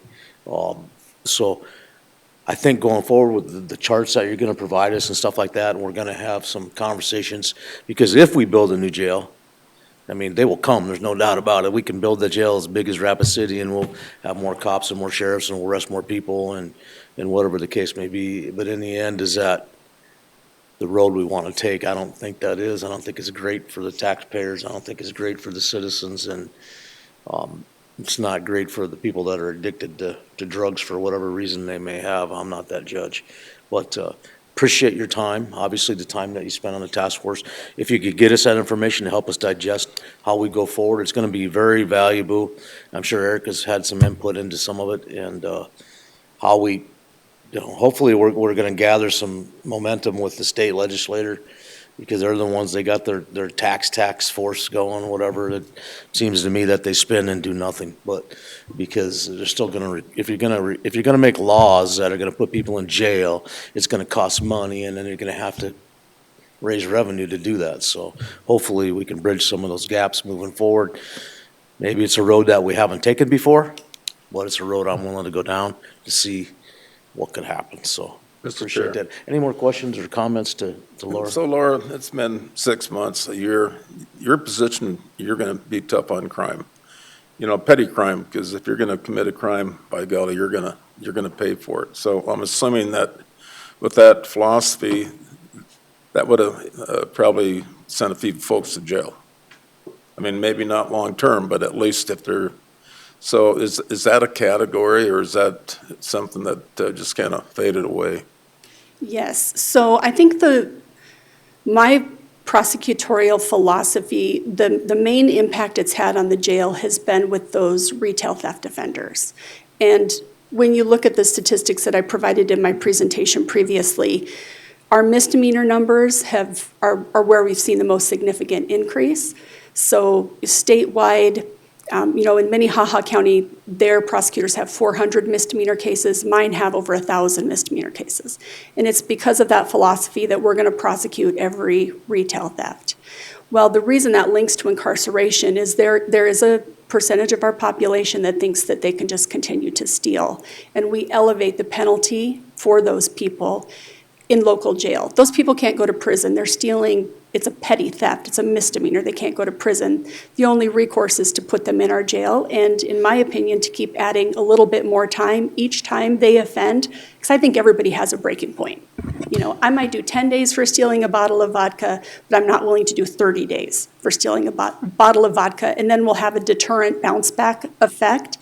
But to be tough on crime, you have to prosecute all the crimes on the books. And retail theft is an area where we've seen our numbers, and Mr. Witcher has seen his numbers raise as a result of my philosophy that we will prosecute every one of those cases. I think it takes time, but if people know that there's not a consequence to doing something wrong, you're going to see that it's going to spread like cancer. So I like your stand on that. It might take a while for it to start seeing some effects, but anyhow, I like that position, and keep it up. Thank you. Yeah, it's really detrimental to the psyche of our entire community to see people walk out with bags of stolen property and have them not face any consequence for that. So we have to draw a hard line there, but that's one of the reasons that I'm asking for more FTEs. It's not sustainable for us to continue to do that unless we have the people to do it. And then, Mr. Chair, I did want to comment on one thing you said about drug offenders. And you said what I hear a lot of people say, which is that people won't change until they want to or become self-motivated to. And I respectfully disagree. I think you can force motivation. And I think that a structured response like I'm doing with retail theft, if we had the time and resources to sit and put together a structured drug response, I think that we could be really effective. I think you can motivate change, and I think that we have the resources in our community to do it if we just had the time to sit down and process through it. Thank you. Thank you. Any other comments? Yeah. Commissioner Durr? Yeah, just while you're up here, and I mean, we have talked about it, but it goes into the driving factor that's a major part of our budget, and I would like Mr. Witcher to come up along with Laura. You mind coming up, Eric? Mr. Eric? I'd be happy to. Eric Witcher, Public Defender here at Pennington County. Okay, so what is your position on you guys' caseload? I see you're asking Yeah. for additional FTEs, and then talk about kind of some of the same topics that we've talked about. Absolutely, and thank you for the opportunity. And just as one point of clarification, I saw on the slide that that a half of one of those attorney FTEs would be grant funded. That's not accurate. It would just be unfunded, and the reason for that is just to give me the flexibility to bring in a new recently graduated law student in August and have them for the end of the year. With the size of offices like Ms. Retzel and I have, we're going to expect attrition of 2 to 4 attorneys just every single year. That's just what happens in public defense and state's attorney's office. People will work for a couple, 3 years and move on to different opportunities after they get those trial skills built and things like that. So we're a great training ground for young attorneys, but it's just not the right fit for everybody who wants to make a career out of it. As far as staffing is concerned, I 100% agree with everything that Ms. Retzel has just talked about. What you need to have really well-staffed state's attorney's office. You need to have a really well-staffed public defense office to make this system work. And if we can't get an offer from the state attorney's office because they don't have time to answer emails, we can't move forward. If this defense attorney doesn't have time to go meet with their client, the whole system can't move forward. So it's just critical that they be, staffed to a level in which we can operate in an efficient manner. And speed is our friend. The faster that we can move through cases, so that it's hard on people to have the weight of an indictment over their head for 6 months, a year, 2 years. I mean, just the weight of that. Oftentimes, sentencing is just a relief for people, even if it might be hard, because they actually have finality. They know what's going to happen, and they can start to move forward again in their life. I really appreciate Ms.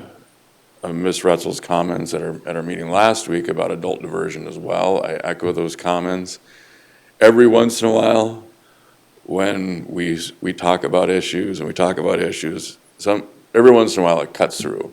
And I feel like you had a breakthrough with some really key legislators last week who were able to hear, if the county could get $750 to do an adult diversion, find a cheaper way to manage a population that they don't need probation, they don't need a felony conviction or a misdemeanor conviction.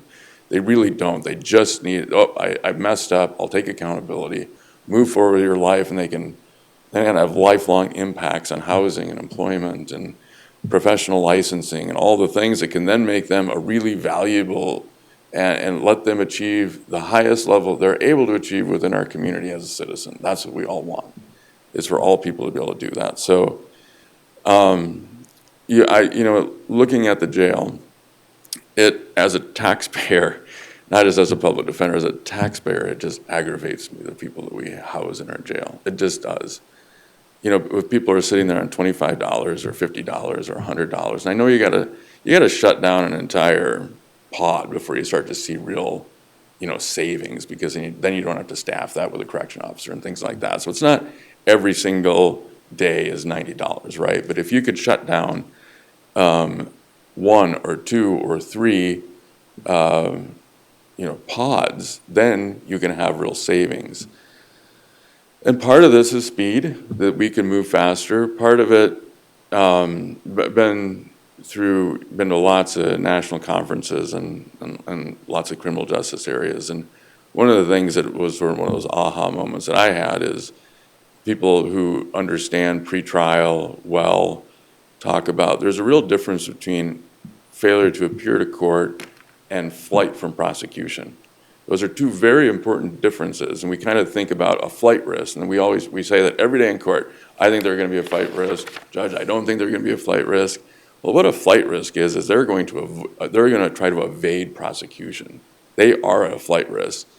Just because you failed to appear for court doesn't mean you're a flight risk. Your car could have broke down, you needed to be at your job that day, or you're going to lose your job, so you couldn't go to court, you couldn't get daycare services for your kid, you could have just forgot. You could be suffering from a mental illness and frankly don't know, at all what your court date is. You could be homeless and just can't keep track of it. There's so many things that can be a reason why you miss court, but you're not trying to evade court. So a lot of times those folks that get a warrant, they're picked up in 2 days because they're just here, So I think those are important considerations that we do. This isn't easy work. It's not. I mean, we've been working on this for a long time, but having fully staffed state's attorney's offices and public defender's offices makes a big difference and would help with this problem. 100% agree. Mr. Chair. Thank you. Commissioner Roskak, is your question? One of my properties, every dollar that I pay in property taxes, 67 cents goes to the Hill State School District. So that leaves that other 27%, and that is what we are paying the public defender, the state's attorney, the sheriff, the jail. So Jordan, out of that 27%, can you just tell me approximately what percent we're paying for public safety? That would include the state's attorney, public defender, juvenile services, the sheriff, and the jail. That's got to be in that 60% of that 27 cents that I got left. So of our 2026 proposed or provisional budget where it stands right now, 72.8% of our general fund is justice and public safety. And that's 47.1% of the total And budget. so there again, I talked about the market. That's what I thought. The market drove up our assessed values, and I see the market, in this case, the people that commit the crime. That's the market. And it's external to what, we can't sit there and tell these people, this is what you got to do and you can't do. They're going to go out and commit crimes. They're going to commit crimes. We can encourage them not to, but this is one of the things that are eating taxpayers' tax dollars. It's just the people committing the crimes. I mean, I envision a world where there's no crime, then you wouldn't even be standing here, either one of you, but We'd find something unfortunately, that's else to just the do. way the It'd be world great. is. It's illegal to commit a crime, so. Yeah. But, no, we appreciate the comments, sir, Ron. It's an important factor, and we all recognize that factor. And, sometimes when we had the conversation, and I'll repeat it again, ingestion is like, and it's a crazy deal because it just happened that one of my friends got caught up in it, and it's ruining his life. And it's ingestion, and it's like, okay, I get that, but where do we start? Where do we stop? And pretrial would be a tremendous situation for this person because other than that, they're a productive person in society. They've got a problem. So it's a good food for thought here, gentlemen, ladies. Appreciate Eric and Laura. You guys are always upfront and honest with us, whether we want to hear it or not. It's a reality. I guess we'll move on if there's nothing else. Commissioner Durr. Did you have something you were going to show? Yes. Sorry, one second. If Mr. Nebb is able to pull it up, just since I'm standing here, and we have Eric too, I think it's important that you understand statistically where we're at, because, you know, I could sit and we could make impassioned pleas about why our offices need people. But I think when you look at the statistics that both Mr. Witcher and I have provided you, you'll see how understaffed we really are. And, you know, we talk about comparing with Minnehaha County and how much bigger they are, and why do we have, you know, so much expense in relation to them. Well, our crime is very comparable to Minnehaha County, regardless of the size. We have more homicides, we have more violent crime, we have just as much nonviolent crime, even though they're much bigger. And we could talk all day about. I guess I got a question that maybe would help me Sorry. understand. We talk about pretrial. Do you guys have a pillar of that a community it's worked for, that's done the pretrial, that I can look at and go, hey, this works? Yeah, Mr. Commissioner, no. So our county has been selected as the pilot county for pretrial services in the state of South Dakota.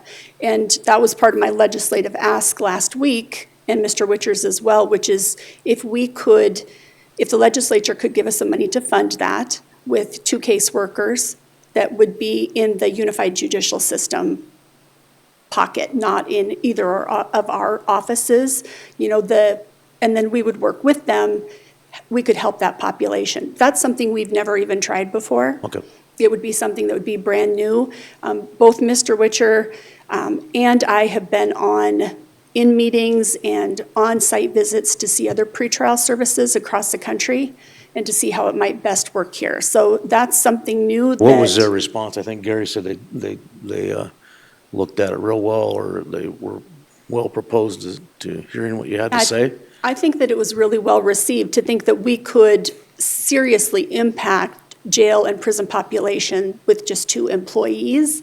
And then the same talking about adult diversion, if they could give us some money, because again, we're doing all these things to positively impact the prison, but the counties aren't getting any money for it. So asking them for money to support adult diversion, so you all don't have to do that, our taxpayers don't have to do that, and we could really positively impact the community through that. We're doing it now, but we're doing it on top of everything else that we're doing. Yeah. So maybe it would behoove the commission to study this and have a direct communication line with the state that says we're behind this and we want to do it. We want to give it a try. I mean, we want to see what it would take and what it would look like to have this happen, because you do see a lot of these people that are in, like Eric spoke about, the quicker you can get them turned around, the quicker they're going to go, wow, okay, I really messed up. Now I get a chance. Boom. We're not in the system. Maybe you know, we were talking earlier about you're tough on crime. I mean, it works. I think in the long run, people realize they're going to get in trouble, but it hasn't really made an impact on the jail because there's only 15 people in there serving time. There's 600 people in there. 585 of them are, for whatever reason, transitioning, been there too long. I wondered if sometimes if they've served longer than their term would have been, if they just would have went and pled guilty. Yeah, you know, there's so many categories of Right. individuals that we meet, and I think what you were just discussing there, some of these really high needs folks, and we see them over and over and over again, and I've been to some of these other conferences, and in other places, they'll have this interdisciplinary team that consists of a state's attorney, the public defender, probation, the court, treatment professionals, and you really just dig down into those individuals and say, okay, the normal system isn't working here. They're not just like, okay, I'm accountable, I'm gonna plead guilty. 20% of the people taking up 80% of the Yeah, resource. and so if you could really look at them with an interdisciplinary team that's gonna factor in there as a whole individual, and then you go, and then you solve that, you work at trying to solve that, and you can make a real impact. Barry Tice used to keep a list of like the 100 folks that were just using all of the services, you know, our time, the state's time, emergency services, law enforcement, blah, blah, blah. And, you know, that's your list. You just go down and you get arrested 4 times within a calendar year. We should be digging into what's going on. Right. This person. 2 you are looking at the list going, yeah. So, you know, it's not just a simple, we're going to charge it all out and then we're going to defend that and that's not working. So what's really happening in that individual's life? But the system as it exists right now, we don't have the people to go do that, because that's like one person from each of our offices plus other, individuals would almost need to look at that top 100 people or 50 people or whatever you were, and it's just. So you have a slide up there that you want us to see, maybe explain Yeah, it to us? and Mr. Witcher can speak to his numbers as well. So just not giving you an impassioned plea, but just talking about numbers, the Colorado average of felony cases per attorney is under 100, 91, I think was the exact number. Minnehaha County is doing a little bit more per attorney in the felony division, but we're at 220-some cases per felony attorney. And how many do your felony attorneys have? Is this what they have at this moment, or is this what they They're- get in a year? Their caseload right now. So we're really, I'm not sure it's going to be apples to apples, because whenever somebody FTAs, we knock them off, and so of their caseload. And I'm Yeah, not sure we if do you- too. Okay. So then they're going to carry about 100 to 125 on the defense side at any given moment. And then what's important, and Mr. Witcher has this same number, I think, that the national benchmark is 150. A year that you get total. And not- we're talking about what's on their caseloads today, right now, not year total. So both of us are so far above that. And then if you go to the next slide and look at my misdemeanor department, it's ridiculous. So right now, over 1,000 cases on a misdemeanor attorney's caseload compared to Minnehaha County at over 400 and Colorado at 400. And the NDAA benchmark is 400. And what are your misdemeanor people at? So they're going to be what they currently have is between 200 and 250, depending upon how long they've been with us, So some of the newer ones are going to have on the end of that. But then over the course of the year, they're going to get about 500 that they had represented over the course of the year. And we want to keep that number at 400, because they have to have time to meet with them and things like that. But, all those things. So that's about where they're at. Right, so we're just trying to show you that even if you just look at the numbers, we're so dramatically understaffed. And then anything above and beyond diversion, specialty courts, all the other things that we do that aren't, this is just casework. This is just working on cases. We do so much more than that. So the original question from Commissioner Durr was, how can the state's attorney's office positively impact the criminal justice system with more people? I think it should be obvious. We could do so many wonderful things. Did the state legislator have a time to get back to you to give you an answer, or were they just kind of like, oh, nice, makes a lot of sense, oh, thank you, have a nice day? Yes, so they're in summer meetings, and then when the session starts, hopefully we'll see some bills that would support us in both pretrial and in adult diversion. Perfect, okay. Thank you. Any more questions from the commission? Any more comments? Seeing none, I guess we'll. Yeah, I'm just going to have a follow-up. And Okay, thank you. anyway, just, I appreciate these conversations, because, it's kind of where my head is leaning, that on the backside, if we could do something to adjudicate and, do diversion and get these people through a system or a process instead of, the long-term incarceration, that's what I'm after. Yeah, I think we both agree. 100%. That's pretty cool. We find something pretty easy. We I mean, agree I'm more than typically- you'd I'm think. just teasing. I know typically you guys agree on most everything. It's just different sides of the fence. So we And- get that, and we appreciate that, Yeah. being able to come together and go what makes sense for the community, so. But, thank you. Thank you, Eric. Thank you, Thank Laura.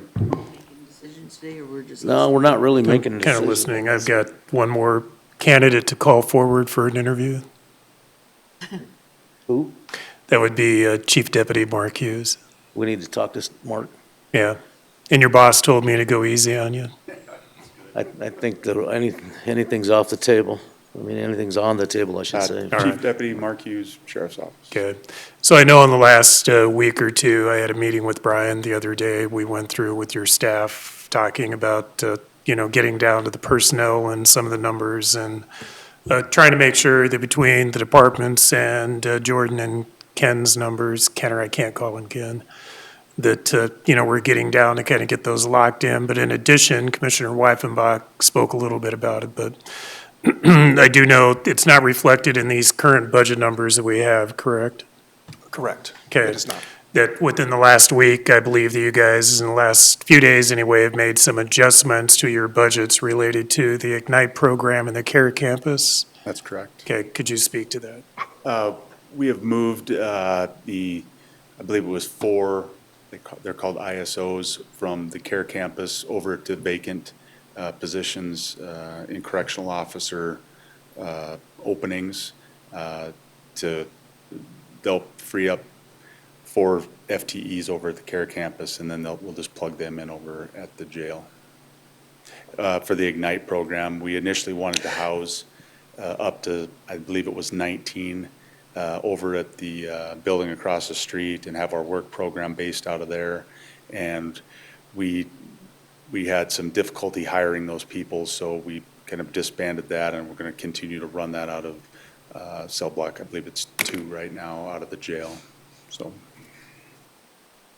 And do you know what those budget reductions were? I don't offhand, I'm sorry.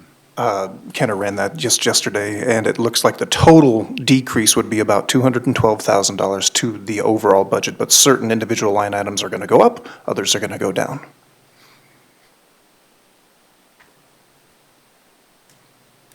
Any Was other, it? any other comments or? All right, thank you. Thank you, sir. All right, guys, covered a lot today. When is our next meeting? Our next meeting is August 5th, That's our regular scheduled, right? Do we have anything else on the agenda today? Yes. is there anything else on here? I don't see anything else on here, right? No, what I do have, we have executive, and I do need to cover a couple things, contractual, legal, and personnel and executive. Today? Okay. Yes. So we'll make a motion to go to executive session. So moved. Second. Motion by Hadcock, second by Durr to move into executive session. I just gotta say one thing, do we need the staff to be here after executive session? Well, we have to come out because we have to make a motion to approve the provisional budget, Okay. because we have to do this, and then we have to present it to the auditor by the end of the month, so. Okay, I just was wondering about this. We're not going to be very long, it's only going to Okay, be, I'm going to say, Okay. 15 minutes. Thank you. All in favor, say aye. Aye. Motion carries. We're gonna be in executive session.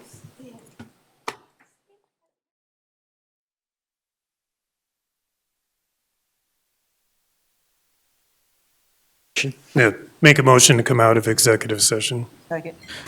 Motion by Durr, second by Hadcock to come out of executive session. All in favor, say aye. Aye. Opposed, same sign. Hearing none, motion carries. I have a motion. We have a motion from Durr.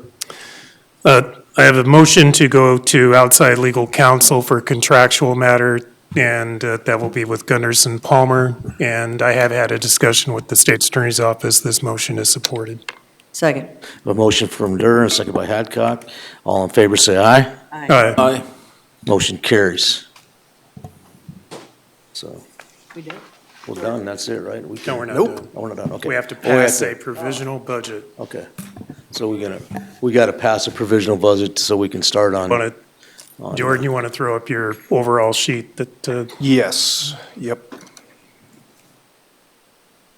As soon as I can pull this up. And this, in no means Okay. is the final budget. no. I'm only going to make a comment, so which department heads and/or leadership are not in the room? Is everybody in favor of cutting their budgets? At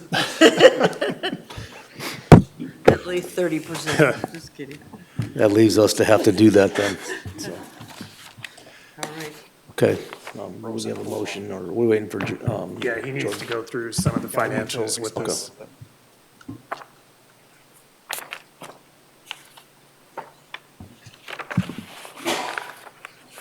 Oh, man. 5:32 already.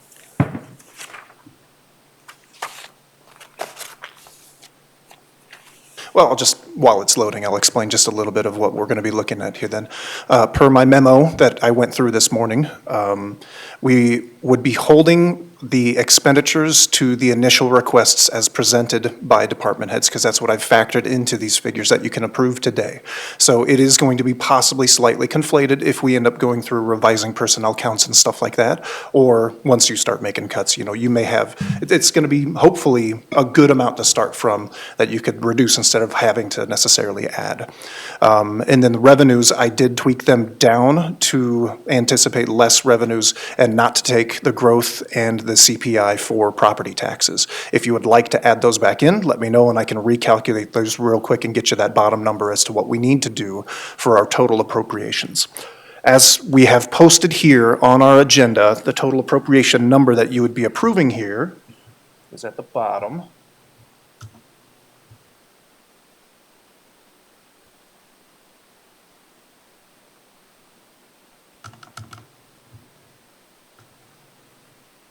Sorry, I have an old laptop here. You'd be approving essentially the provisional budget of $132,234,641.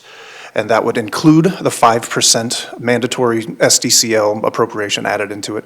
That would be just the full budget. And then the other thing to think about with a motion here is whether or not you want to set additional budget hearings other than the mandatory September 2nd meeting, because we have to meet on September 2nd. If you want to have more hearings, we can put that into this motion and say we will meet on these days for consideration of the provisional budget to get to the final, with the final approval, of course, becoming on or before September 30th. Mr. Chair. Commissioner Hadcock. So we used to have hearings during commission meetings as well. So we could do that We could instead do of that. making special as well, if we wanted to do that, Commission. Commissioner Durr, you look like you're, no, Commissioner Drews. Thank you. So, Jordan, is there future potential consequences if we don't take the CPI? The CPI, not immediately, because you can bank your CPI for up to 3 years. If we don't take growth, there would be an impact. It would be an exponential kind of figure if it has a future impact, because it's then never able to be reclaimed. And so you're losing that percentage that you would have been able to request for a tax increase in future years. Yes. So you're saying we could take a 1 year or a 2 year hiatus on it and then still Yes, come it would. back and still be at the, Correct. You would bank it, and you'd be able to then apply that CPI to a future budget, as in addition to the CPI that you would be able to spend for that year. Yes. And, Okay. yeah, it's just to your point, because if you don't take the growth and then you're flat for this year, and then next year, let's just say if we bank CPI or we take CPI this year, next year CPI is 2, and then you lay that CPI against that growth number, you've lost that percentage increase that you did not, basically with your foundational number, it's going to be lower than if you would have taken growth and then started laying CPI on top of your growth. okay. And for right now, we still have 60 days to get the finances together to decide, for the final budget, what growth and CPI that we want to take, if not. And I don't know, I might have seen it somewhere. Do we have bank CPI? I Cindy? don't remember. Mr. Chair, if I may, Yep, I do Commissioner. not believe we have any I don't think we do smart All right. CPI, but I can look at that. Okay, for last year. because that would play into it when we get down to that final decision, if we have any that we need to use it or lose it. And then I've got one more question. Go ahead, Commissioner Durr. All right. Ask that question. So it's going to go back to, and I think you would be more plugged in, the majority of us, but I did a news story on Monday with Kello as a follow-up to the discussions about the jail expansion project. And in that interview, I said that Chairman Weifenbach was 100% behind the jail project, and I still had some questions, but anyway. Good job, wife and puppy. The Oh, reporter that I spoke to said he had covered a story with Minnehaha County, and that Minnehaha County in their current fiscal year, current budget process for 2026 is making substantial drastic cuts in Minnehaha County's budget because of the proposed changes in the owner-occupied, cap and that type of stuff. So I didn't make it to the property tax meeting the other day, but is that the discussion, because there is a concern about, and one, I'm just gonna say, if we were to not to take growth, and then you go to lay that on, and you're gonna be handicapped on that other growth on owner occupied. So, what are you hearing statewide on what other counties and how they're approaching this potential change in property tax? Well, I haven't heard much except on Minnehaha County, and I think what their intent is, just like the city of Sioux Falls, they're just preparing for the future of believing that is going to be in effect by 2027. And so they need to, instead of trying to take the big cut, next year, preparing for it with this year's budgets for both of them. And so, I mean, they're highly critical of the governor's proposal. And, whether or not they'll have any impact on that or not, I don't know.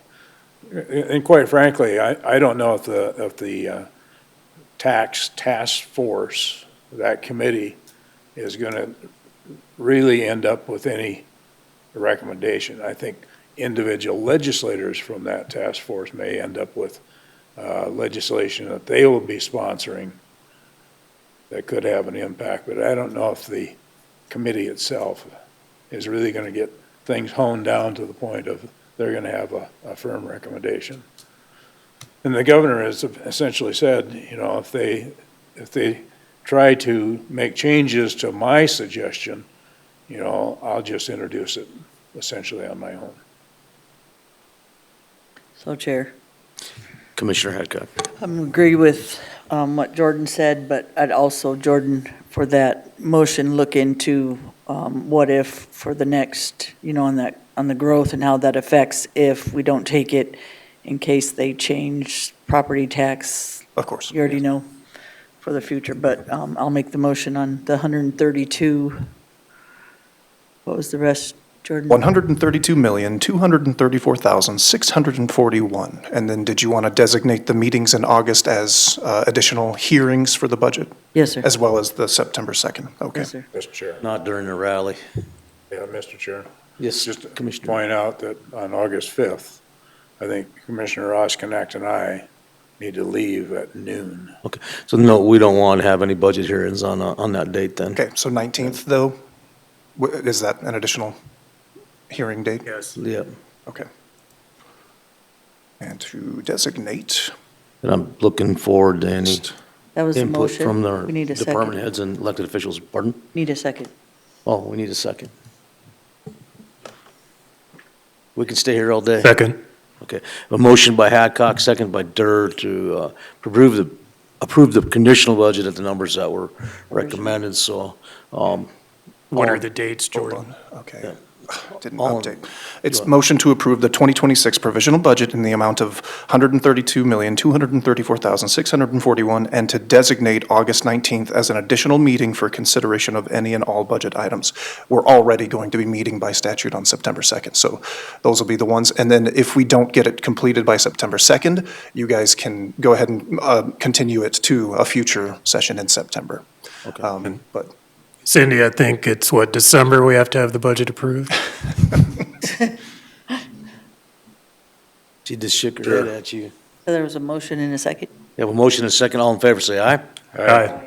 Opposed, same sign, hearing none, motion carries. So, the next, budget will be for hearing on the budget will be the 19th? Is that correct? August 19th. Of August, so, Gary, bring the chainsaw. Mr. Chair. Oh, I was Commissioner just going to Roskam. ask Jordan. Could Yes. Jordan, on this, what we're looking at, on diligent for the provisional, then we go down to the sheriff. Anything provisional, can you print out for me? yes, So I absolutely. can just have a Did hard you- And you copy also to- were gonna do a pie chart for him? I Yep, and think we're going to get the Laura pie was chart. gonna do a I'll get chart you all for that him. information, you bet. He likes pie charts, so put a little, No, I heard he was gonna make a buy. he's gonna make a pie, that'd even be better. Blueberry pie chart. Ooh, a blueberry pie chart. Blueberry pie chart. I'll put all the I appreciate all the input we got today too, that was very Thank you. educational and, Need a gives motion us to adjourn?